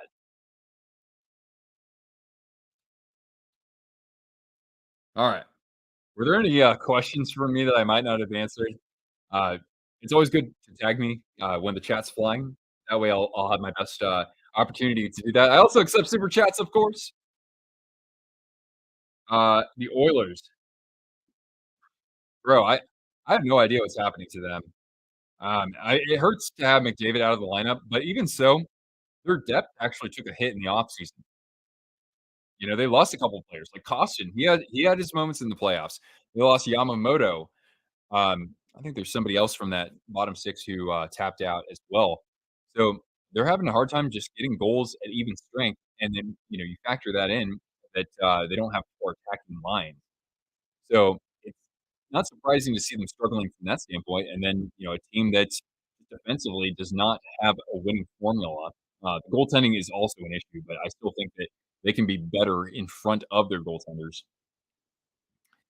Yeah, I mean, it's so puzzling right now. There's the worst team in the NHL is the Sharks, but that's pretty expected, right? But then the next worst team is the Oilers, and it's kind of like them and the Sharks are all alone, and the Flames for that matter. But Cortana, Cortana, always trying to get my attention when I'm speaking. But yeah, we got that Detroit power play trotting back out there. Reports from who?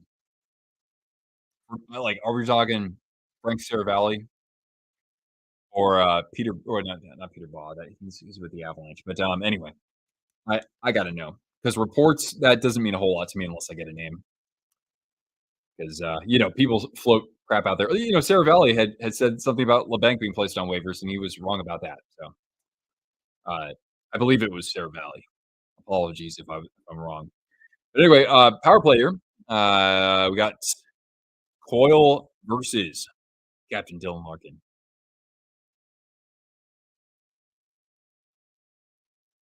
Jeez, this ref, like, just drop the damn puck, please. Fans are not paying for you to be a perfectionist with getting the timing exactly right for these players. Anyway, Coyle, and now Gossesbear almost lost a handle on it. He dumps it into the corner.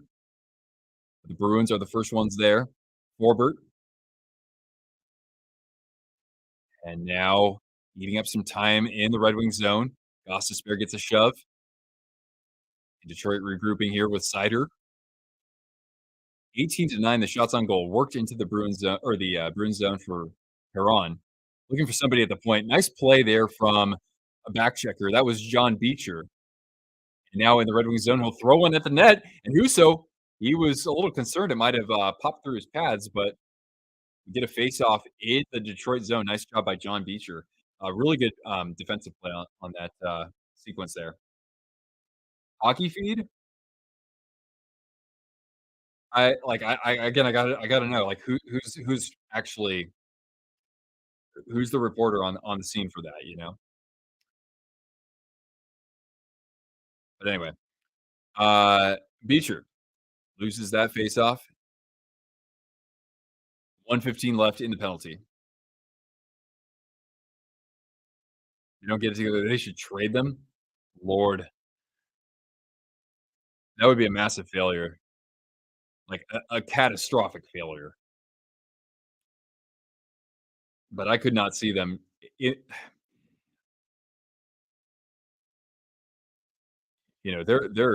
they've got their feet held to the fire. Like they're supposed to actually contend. You know. Anyway, again, the Bruins do just a great job standing up the Red Wings as they entered the zone, and they actually almost got something going the other way. Now Sprong into the Boston zone, 30 seconds to work with on this power play. Finds Comfort, works it back out to Petrie. Petrie and Comfort playing catch. A shot and a good job there by McAvoy pushing Kopp out of the crease so that Swayman could easily see that shot from Jeff Petrie. Hey, that's a fair question. Like, will we ever see a Gretzky-sized trade? Well, you gotta consider the salary cap era, right? Teams are less likely to make those kinds of trades. Because I mean, like, McDavid's next contract is going to be even bigger, right? You would think. Alright, 19 left on the penalty. Sider to the wing for DeBrincat. And at the circle, DeBrincat shoots and immediately blocked. Sider has to retrieve this from the neutral zone. And the Bruins' penalty kill has been perfect tonight and nearly perfect on the season. I think they've only given up 1 or 2 power play goals. So back to even strength. And the Red Wings power play has looked anemic tonight, unfortunately for them. Oh, yeah. This always happens once every stream. I get my ESPN Plus feed cuts out briefly. We're going to get back into this game. We're going to get back into this game. Yeah, here we are. Now we're good. His contract? Oh, that's a great question too, Mike. All right, well, let's see what happens here. The Red Wings hanging on to the puck. A chance in front. Oh my gosh, great feed from Larkin, but Fisher fanned on it because otherwise that would have been 2-1. Well, let's see. Crosby was making 8.7. I mean, hell, you can give him 3 or 4 years at what about? He's gonna eventually drop off point wise, right? So could he get like 9.5? Right at that point in his career, like what's a good comparable contract? And again, Malkin's making something like that, isn't he?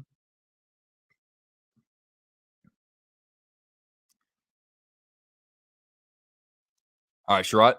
And this is going to be an icing to the Bruins with 6:44 left in the second period. Marchand is ticked off about something. Just kind of jawing at the referee a little bit here.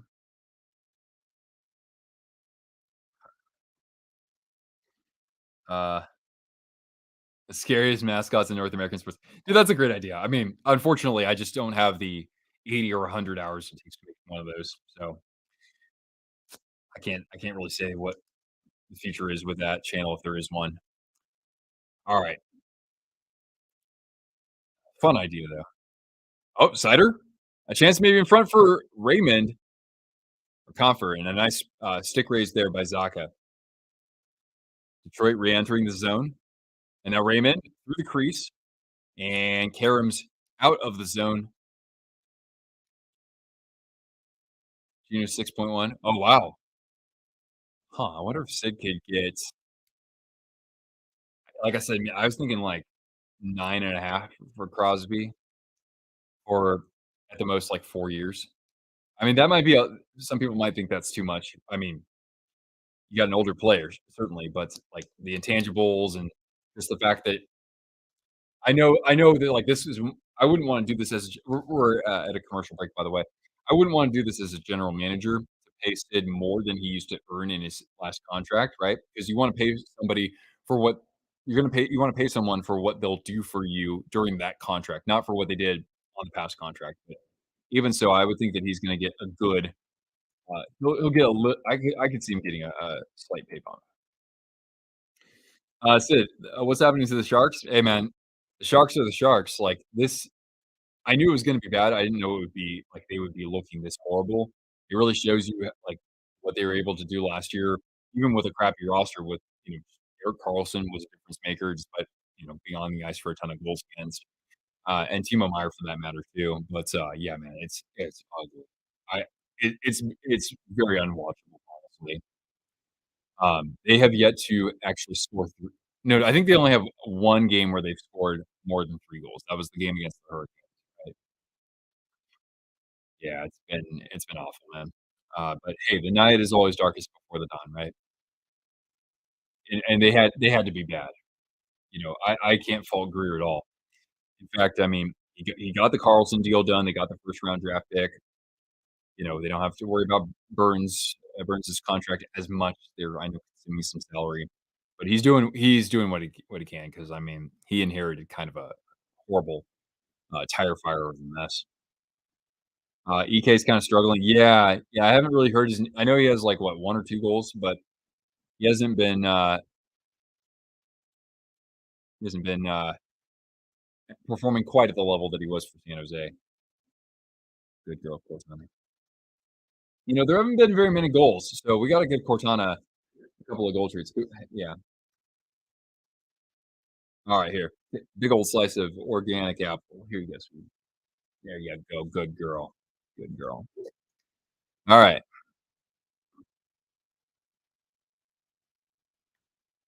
Goals from McAvoy and Zaka so far in this contest, as the home team has looked very, very sharp. Ooh. All right. Chipped into the Bruins corner and now moved into the neutral zone. Zarnik hunting it down, and now Sherratt gets it at least into the neutral zone.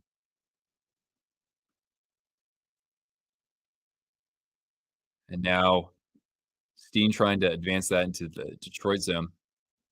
And Sherratt, he collides with the official and ices the puck with 5:38 left here in the second. Shots favoring the Bruins now 20-11. And I mean, Detroit, they'd have more shots on goal if they actually could get set up on the power play, but they're having such a hard time with that. Uh, I mean, to be fair, Robbie, both of those players were on the other side of 30 when they, went to their new team. So, but I hear you, man. Uh, Analytical reason why the Sharks are not winning on the ice. An in-depth analysis. Oh God, that sounds like torture to me, especially if you watch that as a fan of a different team. But like, oh, oh, Sherrod could have gotten called for something there. Oh, a chance in front for DeBrusque, and that one sailed above Huso. DeBrusque has it again, getting out to the point. Oh, and a tip play in front. Doesn't quite get on goal. Into the corner. Geeky against Petrie. And Sherratt really shoving DeBrusque quite a bit here. Exactly, Robbie. Patra now at the point. Work down for Geeky or McAvoy, looking like Geeky out there. Just a much bigger version. And back the other way comes Costin. He's trying to chew up some time here as the Red Wings change up. And all the way down. No icing to the Bruins as Goss's Bear is going to retrieve this. And Goss's Bear just chilling out behind his net. 4:30 left here in the second period. And now Lucas Raymond takes a shove from Carlo. From his corner, Carlo looking up in the zone for Coyle, but Lindholm is able to get a handle on this. Bruins come the other way. To the point. There's Charlie Coyle, a shot, pad save. Nobody there on the rebound. Puck to Oku. Maybe, man. Man, there's so much that I just can't get to, but like that's in my mind. Like I've written this down and everything. So maybe on a member stream one day, just like I mean, hell. Oh, Carlo one timer once that goes wide. But you can always send me an email or something, and then I'll make a thing of it. Because sometimes I forget things as they happen on live streams because I'm answering tons and tons of messages and doing the play by play. Maybe a chance for Zaka, but the pass went off a stick. Zaka working into the slot for Pasta. Down low looking for Marchand and stripped by Mo Sider. Can Cortana get a treat for you getting an 8-hour nap? Yes, absolutely. That's good. That's good. You probably needed that. Hell, I woke up at 5 today, so I feel like I need at least an hour nap. Good girl, Cortana. Uh, yes, Mike. I mean, that's just the price you pay in the salary cap era for trying to keep those, you know, cup windows open, right? All right, commercial break. Final commercial for this period. Already running out of gas myself, but it's good to have you fine twisters here. Hey, wonder what else is happening in the NHL.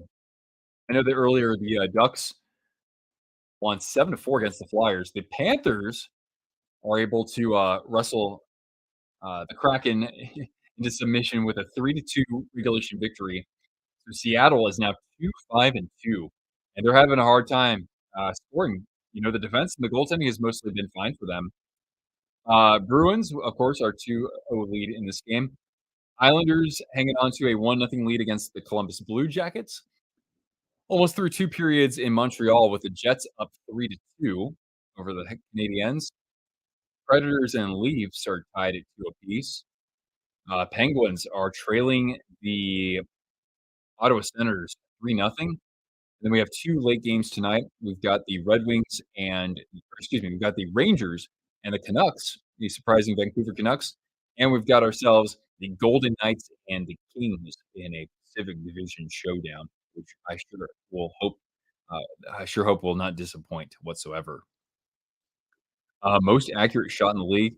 Yeah, I think of DeBrincat's up there, Kyle Connor, Matthews is like tops probably still. And, we know Gensel can shoot the puck pretty damn well too, and, Pastrnak is right up there as well, but yeah, I'd still think right now, probably Matthews. Draisaitl in the playoffs, one-timer.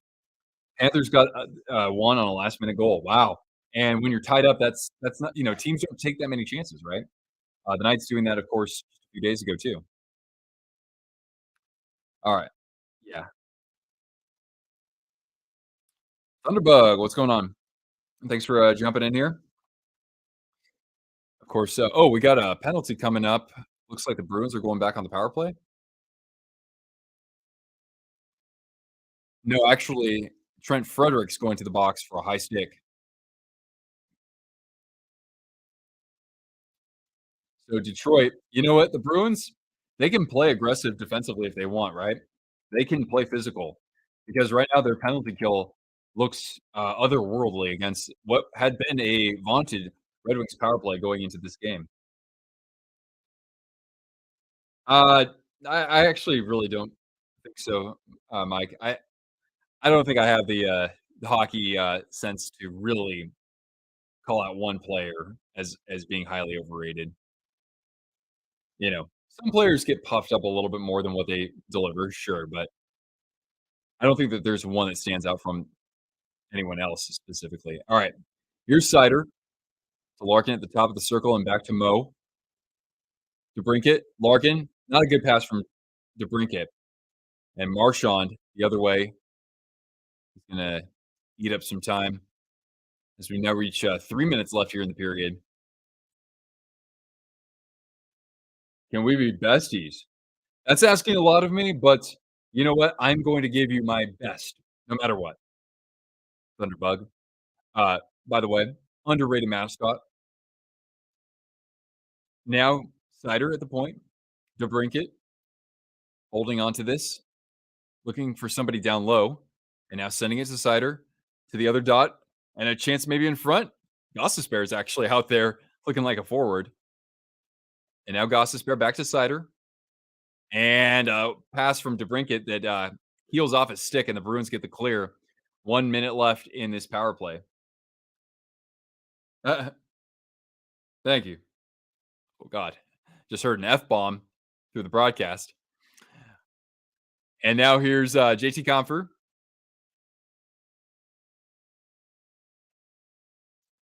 And now at the point. And the broadcast, Jack Edwards says, "We apologize for the obscenities." He had himself a little chuckle there. Still live in the Bruins zone. Compher now over to Raymond. And good awareness there by Zaka to stick with him and block that shot. Still alive, though, and here's Raymond being hassled by Zaka. And now Compher down low, looking for somebody in the seam. Chance, maybe a shot, and saved by Swayman off the shoulder and cleared out by the Bruins with 10 seconds left in the penalty. Show the Bolts some spirit. Well, at some point, I got to get on a live stream during a Lightning game. I'm happy to do that. Maybe a Battle of Florida or something like that in the future. Tomorrow we've got ourselves a Battle of Alberta, which is great. I'll be watching that elsewhere, but yeah. Zegras.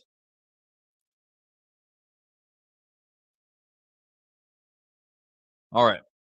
And this penalty has expired. So the Bruins, I think, are now what, like 5 for 5 on the PK?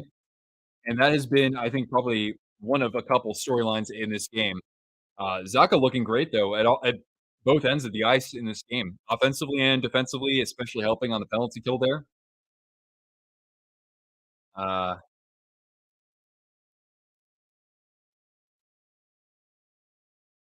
you got your New Jersey. Hey, let's hear a little bit more about that. Which jersey are you rocking?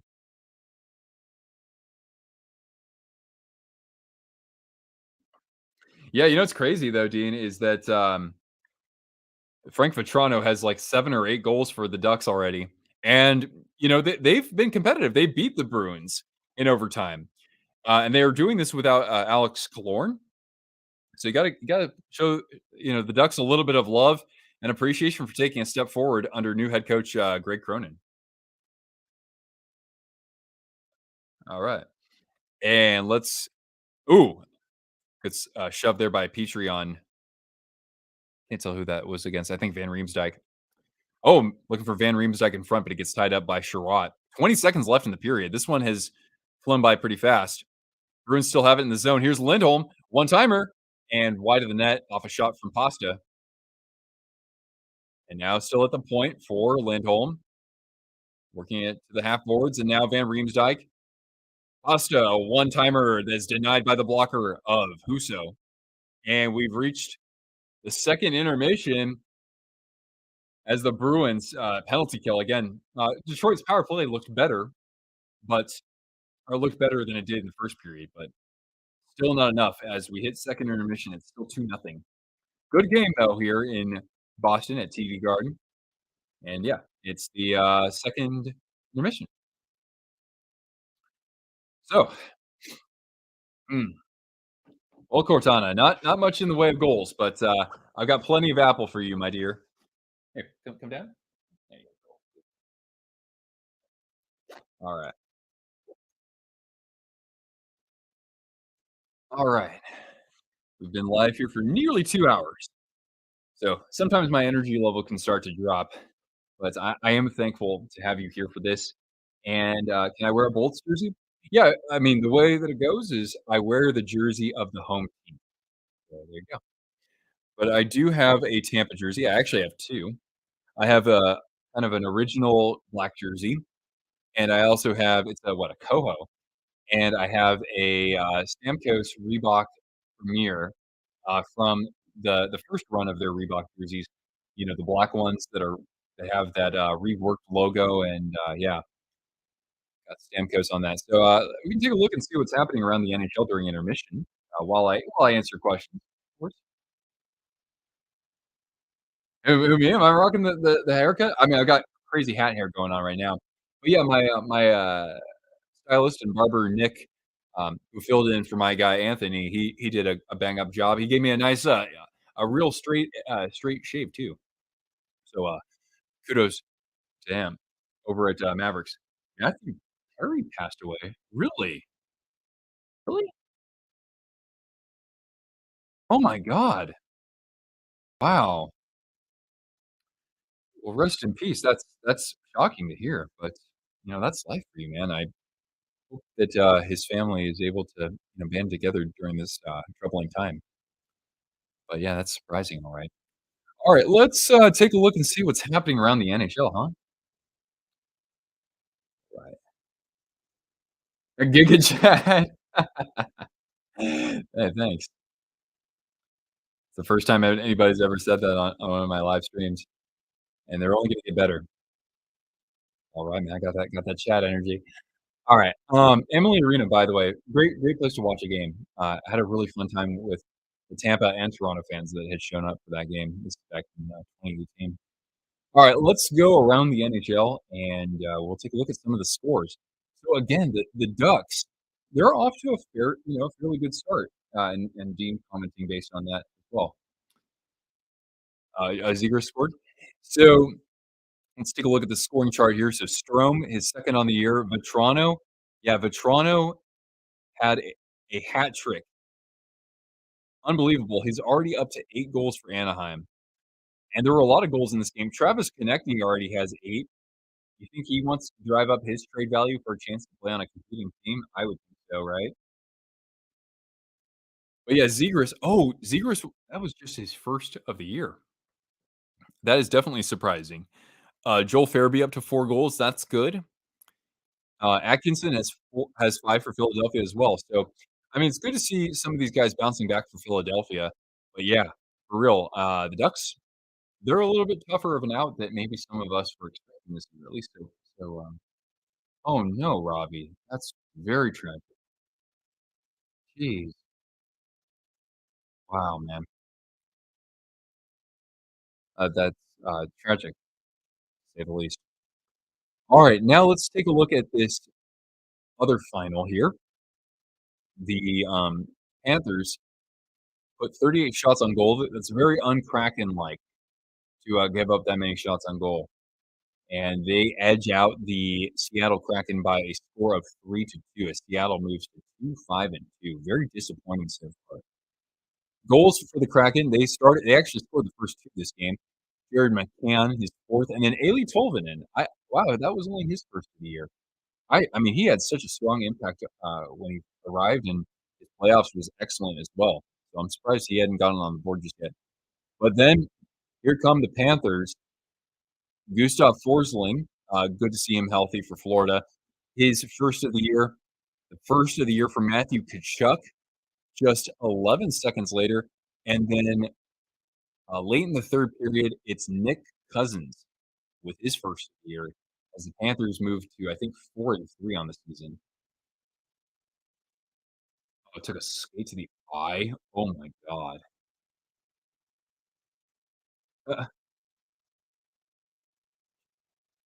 Alright, now let's look at we already know about our game, right? Goals from McAvoy and Zacha, and did they, credit McAvoy with the 2nd goal? Okay. So they never changed it to, somebody else. Alright, so far through 2 periods and now in the 3rd period, the Islanders lead the Blue Jackets 1-0. A goal from Kyle Palmieri, that is his 3rd of the season. That's about it, though. Shots are favoring the Islanders by a 29-19 margin, so I think that that's certainly of note. That guy we have a couple of that guys in our chat today, huh? Well, anyway, yeah, the Bruins, penalty kill looks awesome for the most part, and, New York trying to, in a defensive matchup, play to their strengths, of course, and, see if Ilya Sorokin can come up with a donut here as, it's, Spencer Martin in net for the Jackets. He's been awesome so far. Look at that, a 966 save percentage in this game. But unfortunately, the offense just hasn't been there for the Columbus Blue Jackets. All right, we've got, through basically halfway through this game or anyway, the Canadiens are trailing right now 3-2 against the Winnipeg Jets. I guess they're staying at second intermission. Adam Lowry, the new captain for the Jets, that's his 1st of the year. Justin Barron, that's his 3rd for Montreal. Then Lowry comes back with another goal, so 2 on the season. Nino Niederreiter with his 2nd, and then Sean Monahan with his 4th. It is 3-2 Winnipeg. That's so weird to think that they met in the playoffs just a couple years ago, right? Maple Leafs and Predators are tied, through 2 periods, tied at a deuce apiece. Nylander, his 6th, again, another high-profile player who's going to be an unrestricted free agent, unless he can come to a deal. Mark Giordano, good to see him get on the board for his 1st of the year in Toronto. How are Cartana and I doing? Hey, we're doing pretty darn well. I'm a little bit gassed here. I've been up since 5, so I'm a little tired. Otherwise, in good spirits, though, and, Cortana's very healthy and, distracting me every now and then, which is good. Ryan O'Reilly, though, getting 2 goals on the night. One of my favorite players, not on my favorite team. A great career he's had. And then let's see here. The Penguins were in a 3-0 hole, but then eventually they got out of that. Ridley Gregg is second, followed by Brady Tkachuk, his fifth of the year. Dominic Kubalik, just his first goal of the season, so took him a while to get off the schneid. And then it's the captain Crosby, late in the second period to get the Penguins kind of back in the game. So good job, I said the kid leading by example, but even so, Penguins pumping how many shots? 31 on goal. So somebody in the net for Ottawa is having himself a game, and that would be Jonas Korpisalo. Yeah, looking like Jonas Korpisalo in 5 overtimes against Tampa a few years back. And then we have 2 games tonight, right? We got the late games. Rangers and Canucks, a battle of 2 teams at 5 and 2. So I actually picked both of these teams to miss the playoffs. So I had the Penguins finishing, I think, ahead of the Rangers. So I look like a real dingus right now.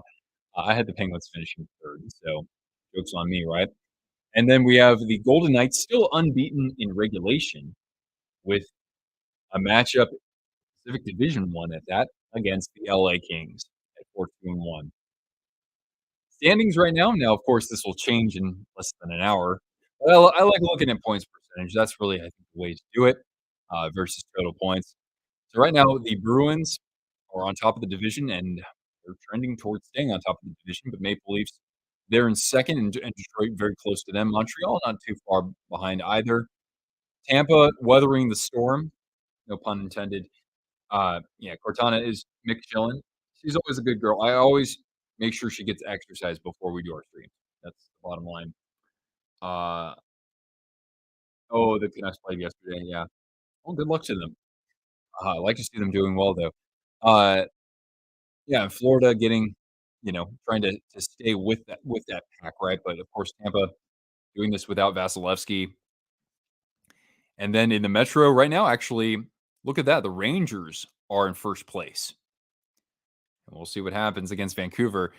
Carolina has played 9 games, and they've won back-to-back games. Good for them, albeit against 2 struggling teams, right? Seattle and then San Jose. So they have a lot more work to do. But look at that. Their goal differential now is just -1 because they've been at the bottom in that category.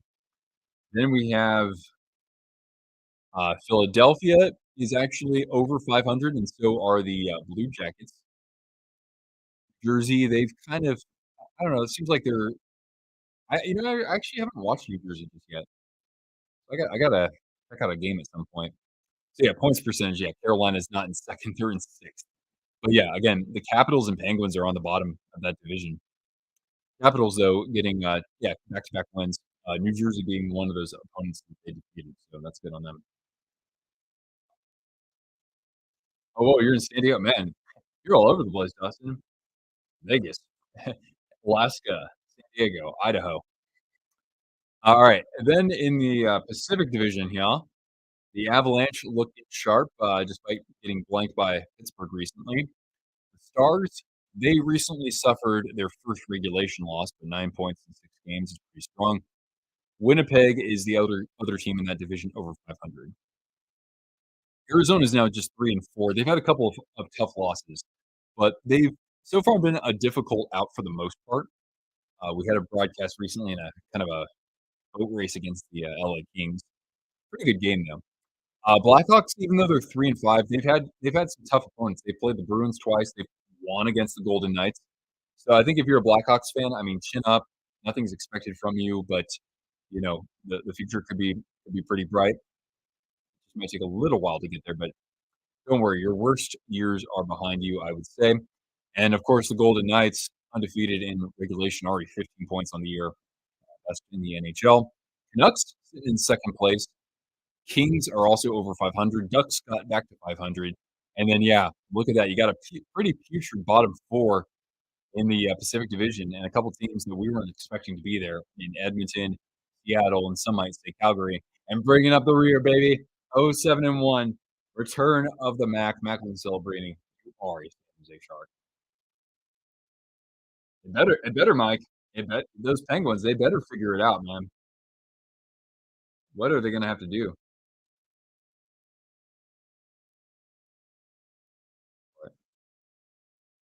Okay.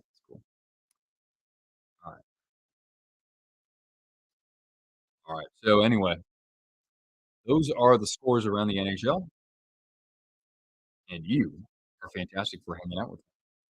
How about that? My stomach's already growling. I've gotta cook some Italian meatballs, and, I got some homemade, minestrone soup.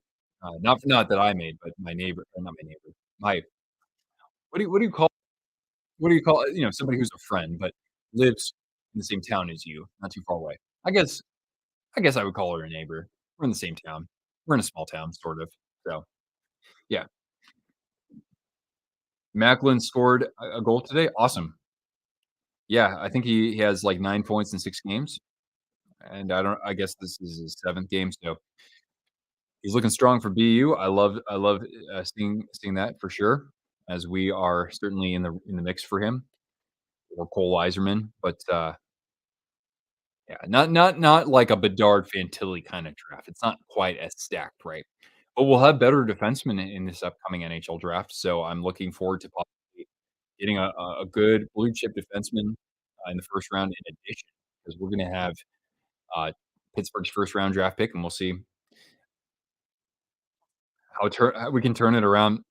You know, man, I think that when our team has only scored, uh, 3 goals in a game 1 time, I think that shows you that the writing's on the walls. It really is bad. Will 2023 be as good as 2015? Who do we get in 2015 besides McDavid?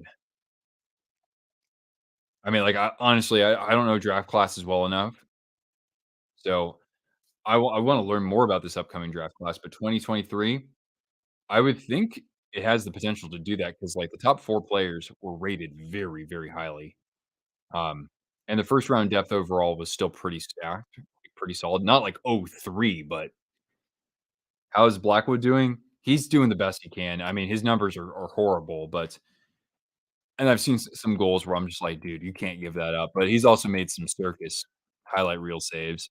So he's overall doing fine, but, like, God, 4.23 goals against average.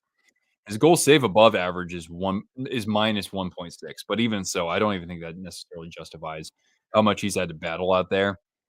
He's faced how many shots? 184 in 5 games. So that's like 35 a game, give or take, right?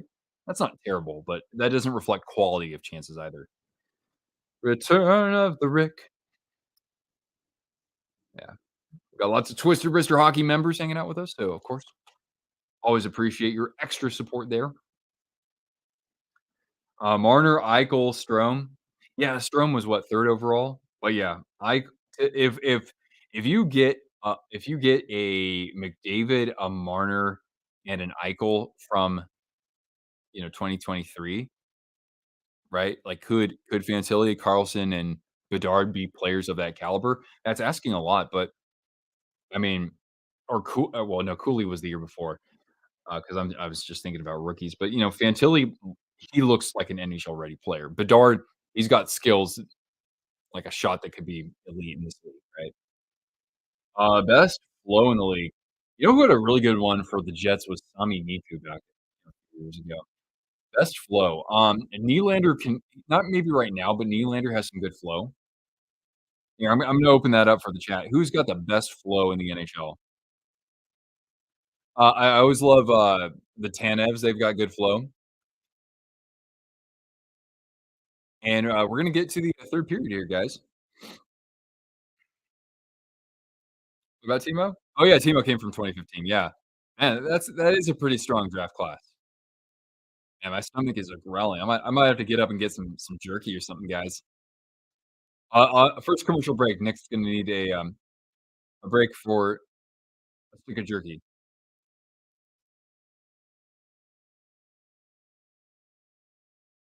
Alright, here we go, fam.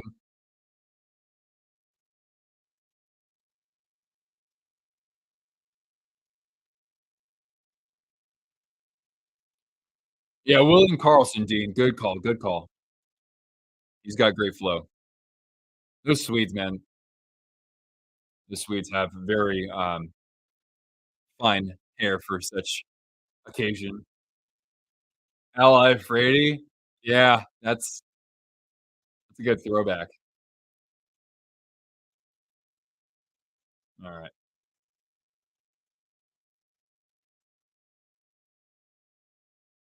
How about, Mike Commodore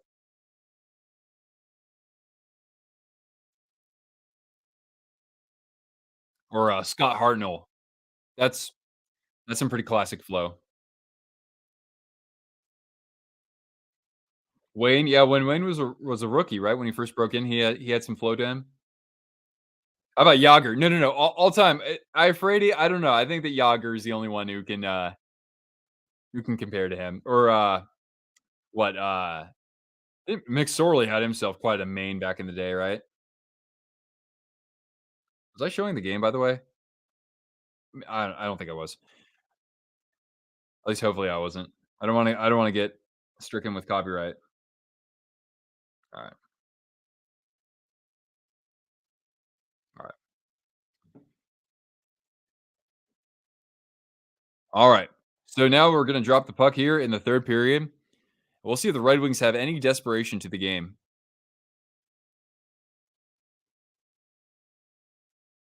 Pasternak, a chance, and Zaka couldn't quite one time that puck. He had a great opportunity. Now Larkin, and off the stick of Grzelcyk, and a save off the skate there by Swayman. Zetterberg, yeah, yeah, Rails, good one. All right, Pasternak, and couldn't quite get that on goal. Hmm. Now a chance off a turnover. Zaka, one timer, and he pumps one, but a pad save by Huso. And yeah, the Red Wings with some sloppy play early on. That's not good.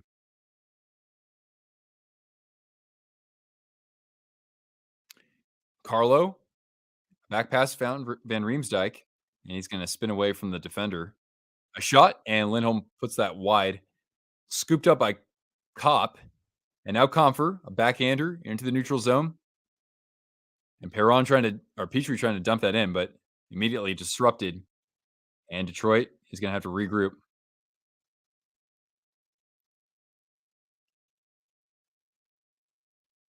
Wait, you're driving to? Oh, because the game's in LA.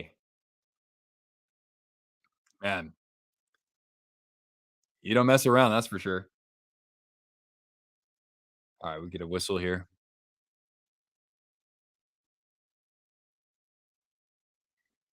24-14 are the shots, by the way. Yeah, I think, Chance, yeah, if you're talking about Matthew Perry, that's very, uh, tragic to hear. All right, Justin Hall, good job getting that deep into the zone, and now a Veleno shot that gets blocked at the point, and Coyle through the neutral zone as the Bruins change up, and Hole will circle around his net. Into the Bruins zone, the Red Wings charge. And a chance in front. Veleno and denied by Swayman. I think that was Rasmussen who actually had that shot. But nice job by the Red Wings crashing the net. They still have it. A shot sprung, pad save from Swayman, and cleared out by the defense immediately. And Jeremy Swayman feeling it. 14 or 15 save shutout he's got going on right now. Another turnover. And Sprong cycles this around for Rasmussen. And now Veleno checked by DeBrusque. And now here comes Morgan Geeky working against Petrie behind the net, trying to find somebody in front. And a good stick lift there from Zarnik.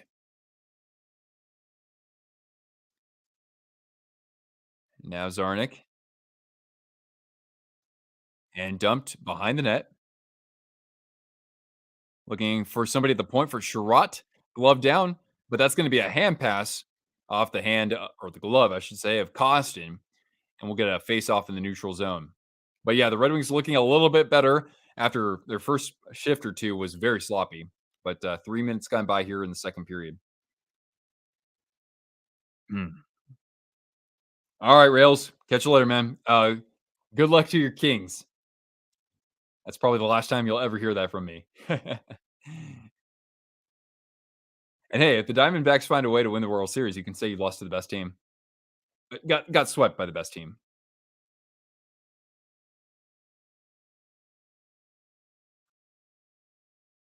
Oh, we like to have fun here.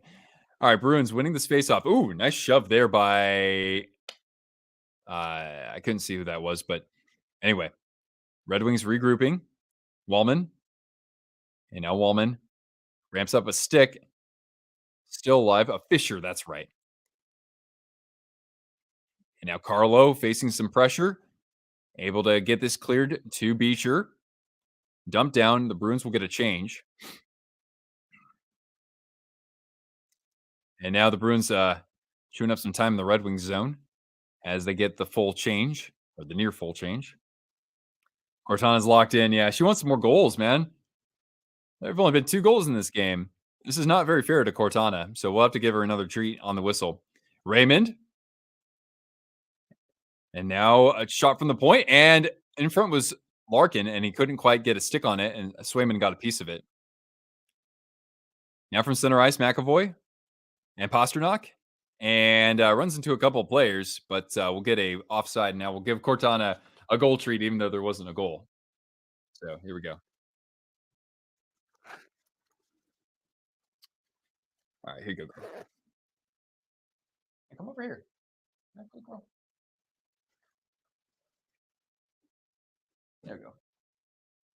There. We'll get a little bit closer to Cortana because she's looking over at me. Yeah, Cortana is a very majestic creature, as you know. Thanks for all the thumbs up, guys. I do appreciate that quite a bit. All right. Bruins dumping this down behind Huso. Sherratt, hassled by Frederick, bumps it for Perron. Gets the clear. It's going to roll down toward the Bruins zone, but no icing. Now Forbert, former, I think, Winnipeg Jet and Los Angeles King.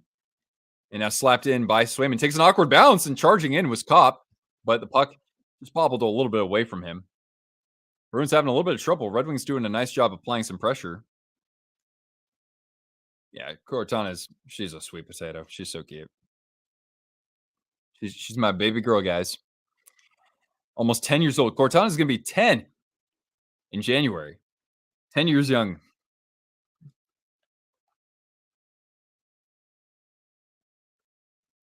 We get a whistle here.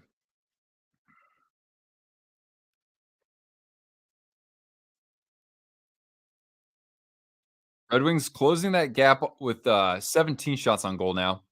But they're going to need a heck of a lot more if they want to solve Jeremy Swayman, I think.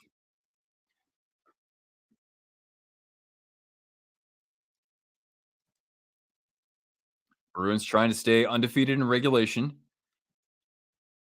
McAvoy sends it to Huso, a pad save. And now a chance in front. Oh, good tie up by Sherratt against DeBrusque. And now the Red Wings will come the other way. And Comfer gets it deep. And the Red Wings can change up if they need to. McAvoy. And now gaining the zone. And Raymond. A good strip there by Patra in the neutral zone. And here he is in the Red Wings zone, but turns it over to Larkin. Back comes Dylan Larkin. Looking for DeBrincat. And now slapped in from the point. Wide of the net. Larkin trying to free this up from the boards. Raymond working against Carlo. And now Lindholm with DeBrincat hassling him as the Bruins are able to advance this into the Red Wings zone. Jumping in on the forecheck there is Marchand. A loose puck that gets sent toward the net. Marchand is going to work this back toward the point. Still alive in the zone, and he sends it to the other point, but this comes out of the zone. So we'll have to regroup here in the neutral. And now Zaka off the quick re-entry. Had Pasternak on the other side. Nearly got him streaking toward the net. Lindholm cycling this down low, but nobody's there. And Sprong and the Red Wings will come the other way. Now Daniel Sprong. 88 against 88. A shot and swallowed up easily there by Swayman with 13:32 left in the period. Oh, that's awesome, Dustin.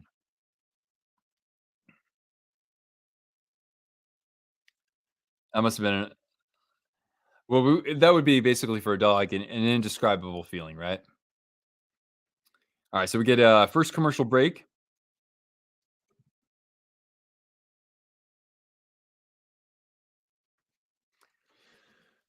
Let's see here. Any other scores to update you on? Let's see here.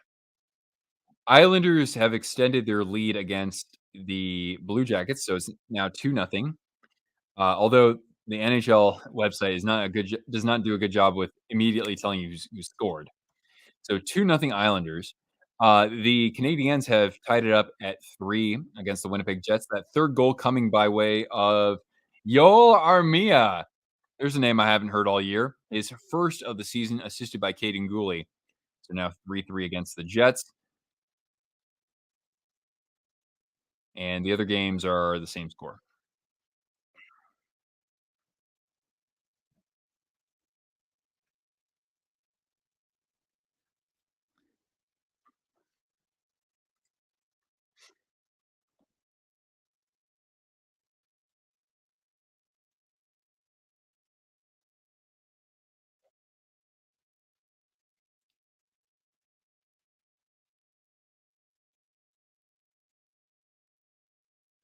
All right, so commercial break. And Red Wings again, like good pressure, but the Bruins last couple shifts, they've matched Detroit's intensity. So Red Wings are gonna have to, get a break their way. They've had a ton of power plays, but they haven't been able to capitalize, obviously. Swayman, he looks even stronger than he did earlier in the game. He's been challenged more in this period so far.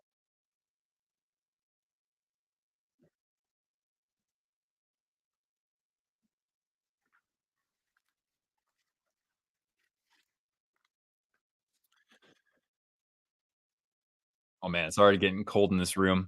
I might have to turn on the heater. All right. A shot off the faceoff? No, that gets blocked immediately. And Lindholm from his own goal line, able to advance it, but turned over in the neutral zone from Coyle. Valeno, oh, he top. Oh my goodness, what a shot. Joe Valeno, his fifth of the year, in a great kind of breakthrough season for him so far.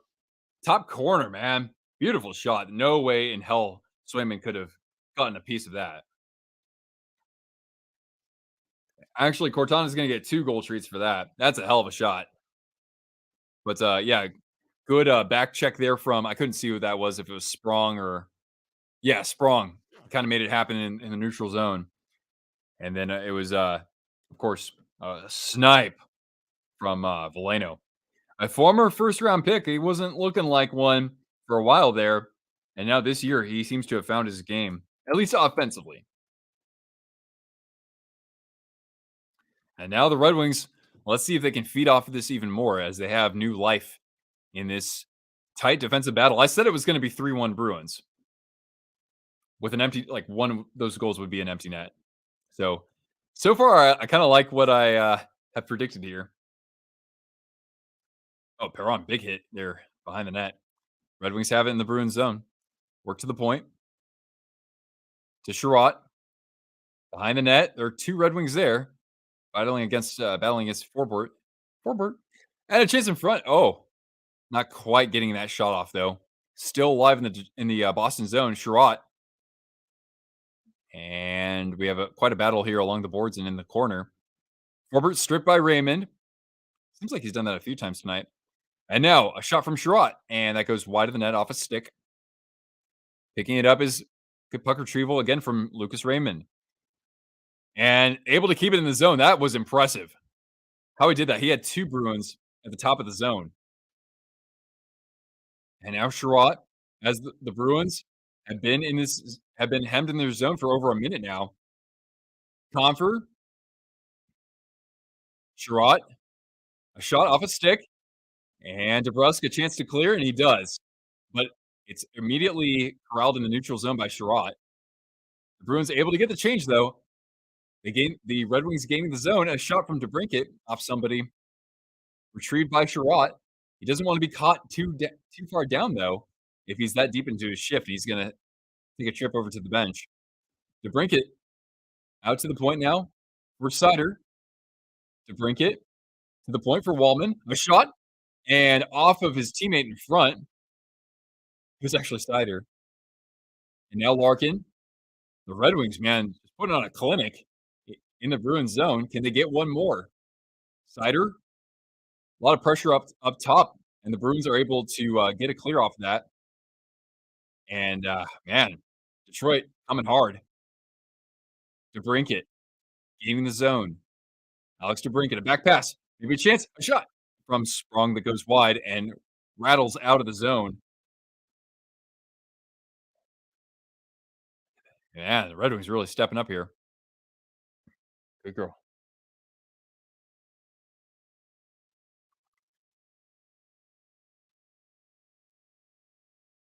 Now Gostisbehere gains the zone, a backhander to Veleno, the goal scorer, but he actually trips into the boards. And now Lindholm from center ice. Good back check from Rasmussen. And the pressure from that helps the Red Wings regain possession. Veleno, which in Italian means poison. Sprong in transition. He's got hole at the corner. Fed up to the point. Coming in is Gostisbehere. Looking for some big cross ice pass. And now Rasmussen working against Zaka. And it pops out to McAvoy. Ethan, hey, thanks for hopping in here, man. Islanders, they got a bit of a shutout going, at least last time I checked. And now Hull works it for Gostisbehere. Skated out of the zone by Costin with some speed. Klim Costin, here it comes. A shot and off of, actually went off the post, off a stick, I think, from Shattenkirk. And then Forbert working back to Shattenkirk. Sent down the ice. Regrouping was Petrie. Now over to Sherratt. Little touch pass all the way down for Swayman. He's going to have to cover this up with Sherratt charging in.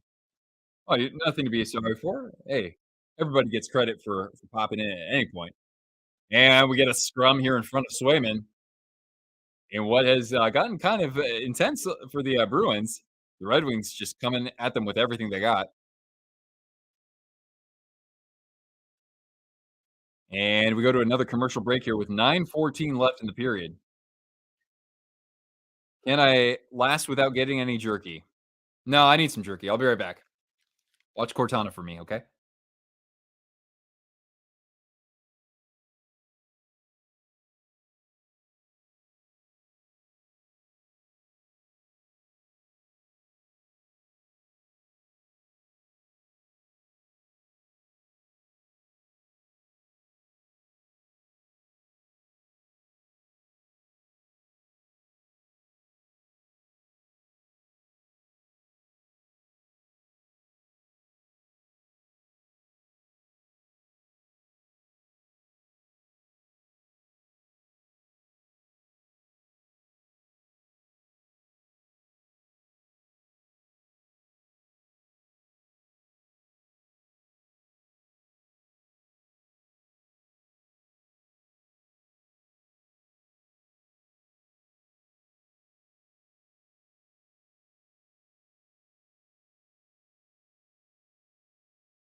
Okay.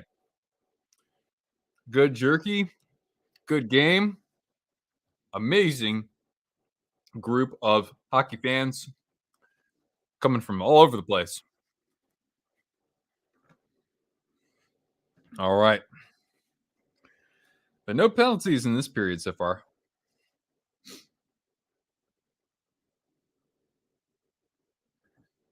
Hey, Lauren, how you doing?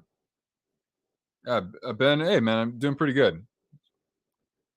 Just getting ready for things to get pretty chilly here in North Idaho. When I woke up this morning, the wind chill 12 degrees. It's not even Halloween. Gotta get Cortana. We gotta get her like a real sweater. She has a Christmas sweater, but I want to get her one, that's not Christmassy. All right.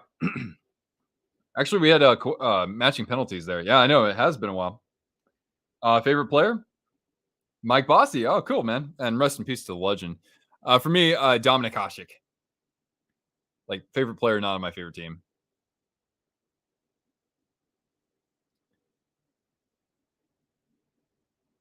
All right. In the Bruins corner. And to the point. Over to Lucas Raymond. Not a ton of shots. Oh, maybe a chance the other way. Here comes David Pastrnak on a breakaway. David Pastrnak. He comes in, shoots. Actually, it was stick lifted by Wallman. But we're getting ourselves a penalty shot. Wallman has no idea what the hell he did wrong.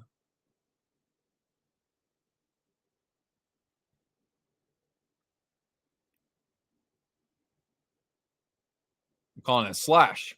So it's going to be a penalty shot. Let's take a look at that on the replay. Oh yeah, that's a clear slash.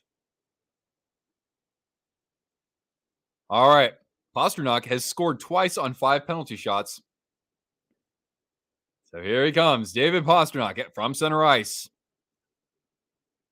In against Huso. He pulls up. He shoots. And he scores! Top shelf where mama hides the cookies. And it's 3-1 Bruins.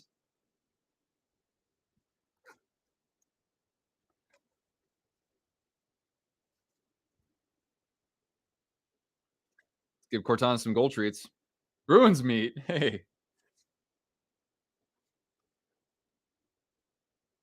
Yeah, he just roofed that over Huso when he was down.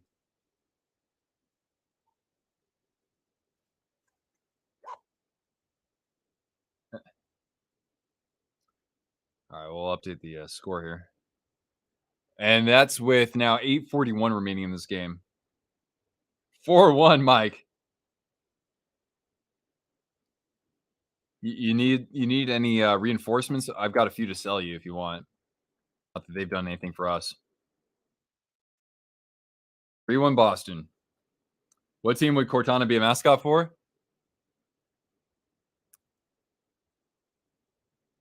Well, I wouldn't want her to like replace Sparky by any means.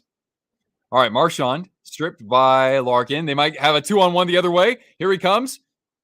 Passes. Oh, and he can't quite get it to the stick of DeBrincat. It went over his stick.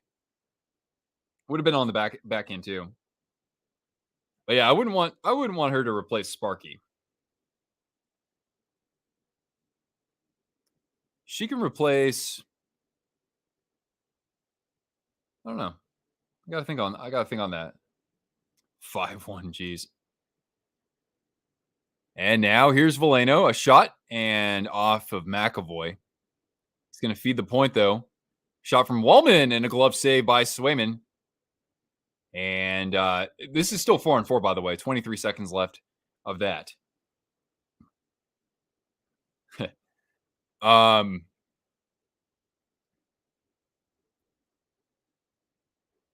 Philly. Cortana, would you be a mascot for Philly? I guess so. You'd be a fine mascot for them. How about, Cortana could be the mascot for the Red Wings because they don't have one walking around. But don't worry, we won't give her to the Rangers. All right. And off the faceoff, the Bruins will come the other way. 3-on-2. And somebody blew a tire. DeBrusque taking this behind the net. Oh, I feel much better after that jerky. And he's got Patra at the point, and he's going to get swallowed up a little bit here. He's had a couple of plays like that in this third period. Now, maybe a chance in front for, I don't know what Kopp was thinking there. He had Sider, but he threw that way too far ahead of him. DeBrusque. And now the Bruins can regroup here with 7 minutes remaining now in this game. 27-21 the shots in favor of the Bruins. And Detroit with Rasmussen, but Lindholm, nice back check. Bruins enter the zone. Here comes Pastrnak and a screamer wide of the net. And now good pressure from Van Riemsdyk and Hull. dare I say I've liked Justin Hull's game tonight quite a bit, from what I've seen. Uh, yeah, Joe Thornton, man, the legend. Now all that's next for him to do is, see his number retired in the rafters in San Jose. Steen had a good chance there, by the way. And now Sprong dumping it into the Boston corner. Forbert taking a hit, jumping into the play. The 21, Zarnik. And now bumped out of the zone. No, Costin, nice strip there. And battling against Frederick, and the puck funnels its way to the point.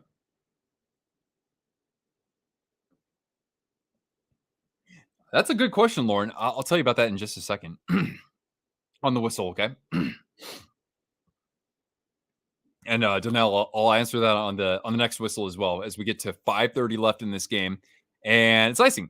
All right, so first of all, Al the Octopus. Al the Octopus is now, at least somebody told me on one of my videos, commented that Al the Octopus now is at the Red Wings practice facility in the Upper Peninsula, I think. I don't know if that's in Traverse City, but that's where Al the Octopus is apparently. And then yeah, I'd be happy if the Diamondbacks won, but I've been going for the Rangers mostly in the playoffs because Bruce Bochy is their manager, and he won 3 World Series with my Giants, so that's why I'm going for Texas. Yeah, you're right, Riley. Bowie is nightmare fuel, but you know what? I've kind of come to like him a little bit. All right, Raymond, a shot and off a stick there from Raymond, still alive in the zone. And now behind the net for Raymond. Let's update my board. There we go. Sider has to regroup here. And now Larkin from center ice gaining the zone. To the wings, DeBrincat and a glove save. No traffic in front of the net. I guess if anything, really with the Red Wings, they haven't gotten much net front traffic. I guess that's just not the kind of team that they are. They don't have themselves a Thomas Holmstrom or a Johan Franzen. Yeah, I know, Lauren. I heard that it had been sold though at one point for like $7,500. I don't know if that has anything to do with the rink, but I don't know. All right, final commercial break for this game. We'll see if the Red Wings can find a way to at least get one back before they have to empty their net, but they're kind of running out of some time. All right, Theo, catch you later, man. Have a fun time catching the game. Canucks and Rangers, a battle of two teams that are 5-2. You got a PS5. All right, man.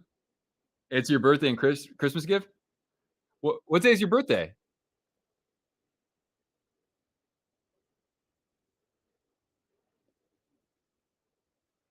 I mean, you don't have to share if you don't want. A Halloween stream. I don't know if I'll be doing a Halloween stream. Um, if I dressed up though, it would just be as John Wick because I've actually got the outfit. So, 2 of them were on the ice. One was lost. What? Man. Yeah, I heard there were 2 of them as well, but I never saw a picture of the 2 of them together. Almost 40 shots on goal, and you've only put 1 past Jonas Corpusalo. Thanksgiving. All right, man. The 23rd. Cool. One of my good friends back in California. That's his birthday too. Yeah. Right on, man.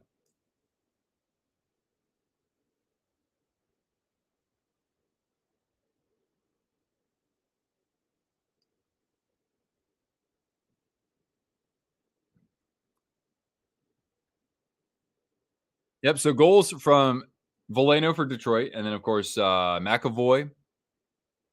And first goal was scored by wait.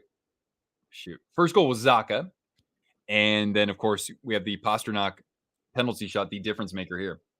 When is Cortana's birthday? So like I never know exactly what her birthday is since I adopted her, but I made a guess based on what I was told, regarding her age when I adopted her. So her birthday is on January 18th. She'll be 10 years old. 10 years young, excuse me. Leak of the Rangers jersey. Yeah, I haven't looked at like any close-up photos. I just saw like people posting about it. Uh, I'm not in love with it, but I like it. What do you think about that? But yeah, if we get more leaks for those, I might make a video. Like if we see the ones for the Devils and for the Islanders as well. All right. Anyway, 4:20 left. Sherratt in the corner of the Bruins zone, and nice job by the Bruins, just working hard to free up that puck. And Trent Frederick is going to send this as a shot on goal for Husso to save. 28-23, the shots on goal. And we'll see when the Red Wings decide to empty their net, because down by 2 with 3:50 left, about 3:50, you gotta, you gotta start taking some chances pretty soon. Yeah, now they've emptied their net, so here they come.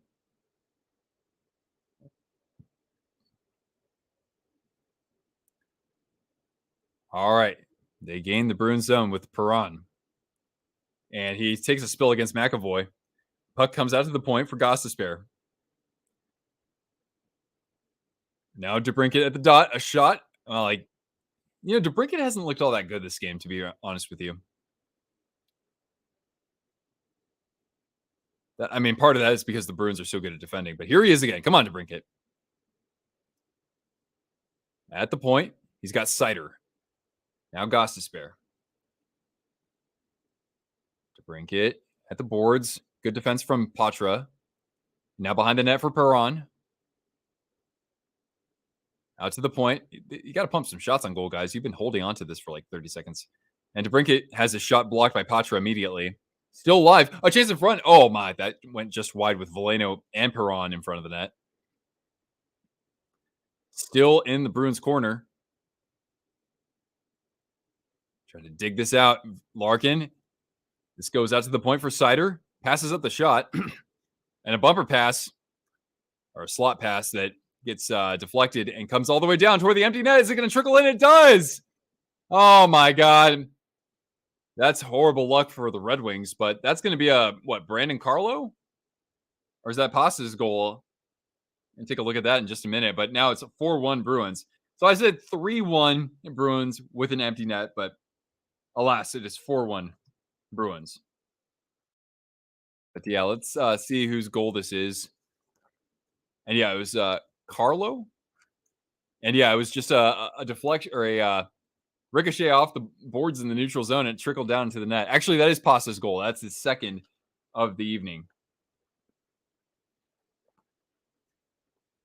So now the Bruins can coast here, as they are 2 minutes and 15 seconds away from going 7-0-1 to tie the Vegas Golden Knights temporarily for the best record in the NHL. The Golden Knights, though, have a tilt in just about 45 minutes against the LA Kings. That's going to be a fun one. All right. Well, I'll take it home for the last couple of minutes here.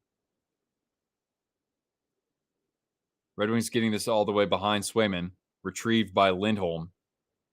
And now Beecher's going to pop this up into the neutral zone.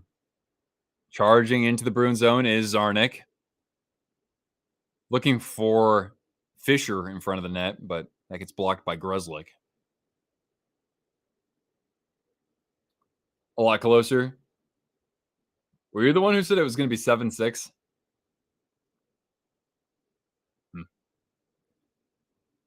Well, guys, I got to figure out which game I'm going to be live for next, but I might do one early next week, or like Wednesday. Maybe Wednesday I'll do one if there's a good game. Let's see here. What does the schedule look like on Wednesday? We got a whistle right now. Let's see here. Should I do a Wednesday game? Let's see here. That was you, Robbie. Okay. So there are 4 games on Wednesday. We got Blues Avalanche. Ooh, I might want to do that one. We got Flames and Stars. We've got Yotes. We've already done the Coyotes. We've already done the Sabres, haven't we? Or maybe we haven't. No, I think we have. All right. Well, anyway, Veleno. And intercepted by Carlo. Steen. No empty net now. Nathan, what's up, man? Trying to start again and been enjoying it. My videos have helped. I love it, man. Thank you. Thank you. That puts a big smile on my face. I've seen a lot of comments like that heading into this year, and I appreciate that. All right. He's now top 15. All right, man.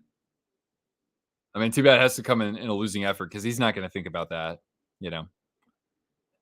All right, down to 30 seconds.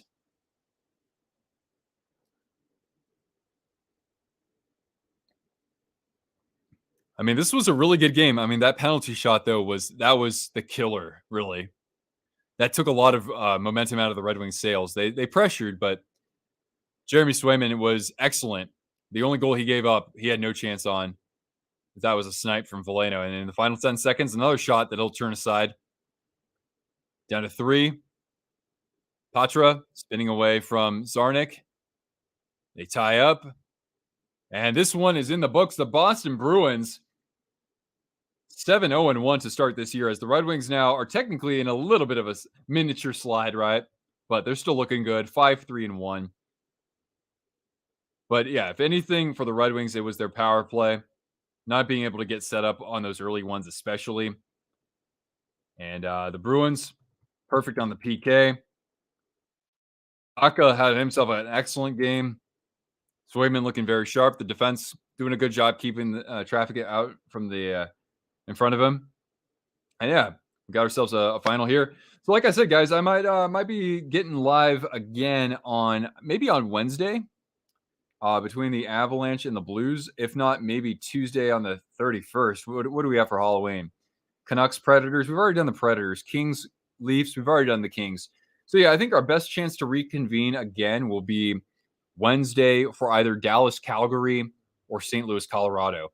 A couple playoff series we saw 2 seasons ago, so I might be excited to do something like that. Do a Blue Jackets game? Yeah, at some point I'll have to. But yeah, I think Wednesday is going to be my best day next week to be live. See you on the 4th. Yeah, I should still be able to do that. But anyway, thanks for hanging out with us, whether you're just dropping in or were able to stick around the whole time. Cortana, thank you for being an awesome co-host, my baby girl.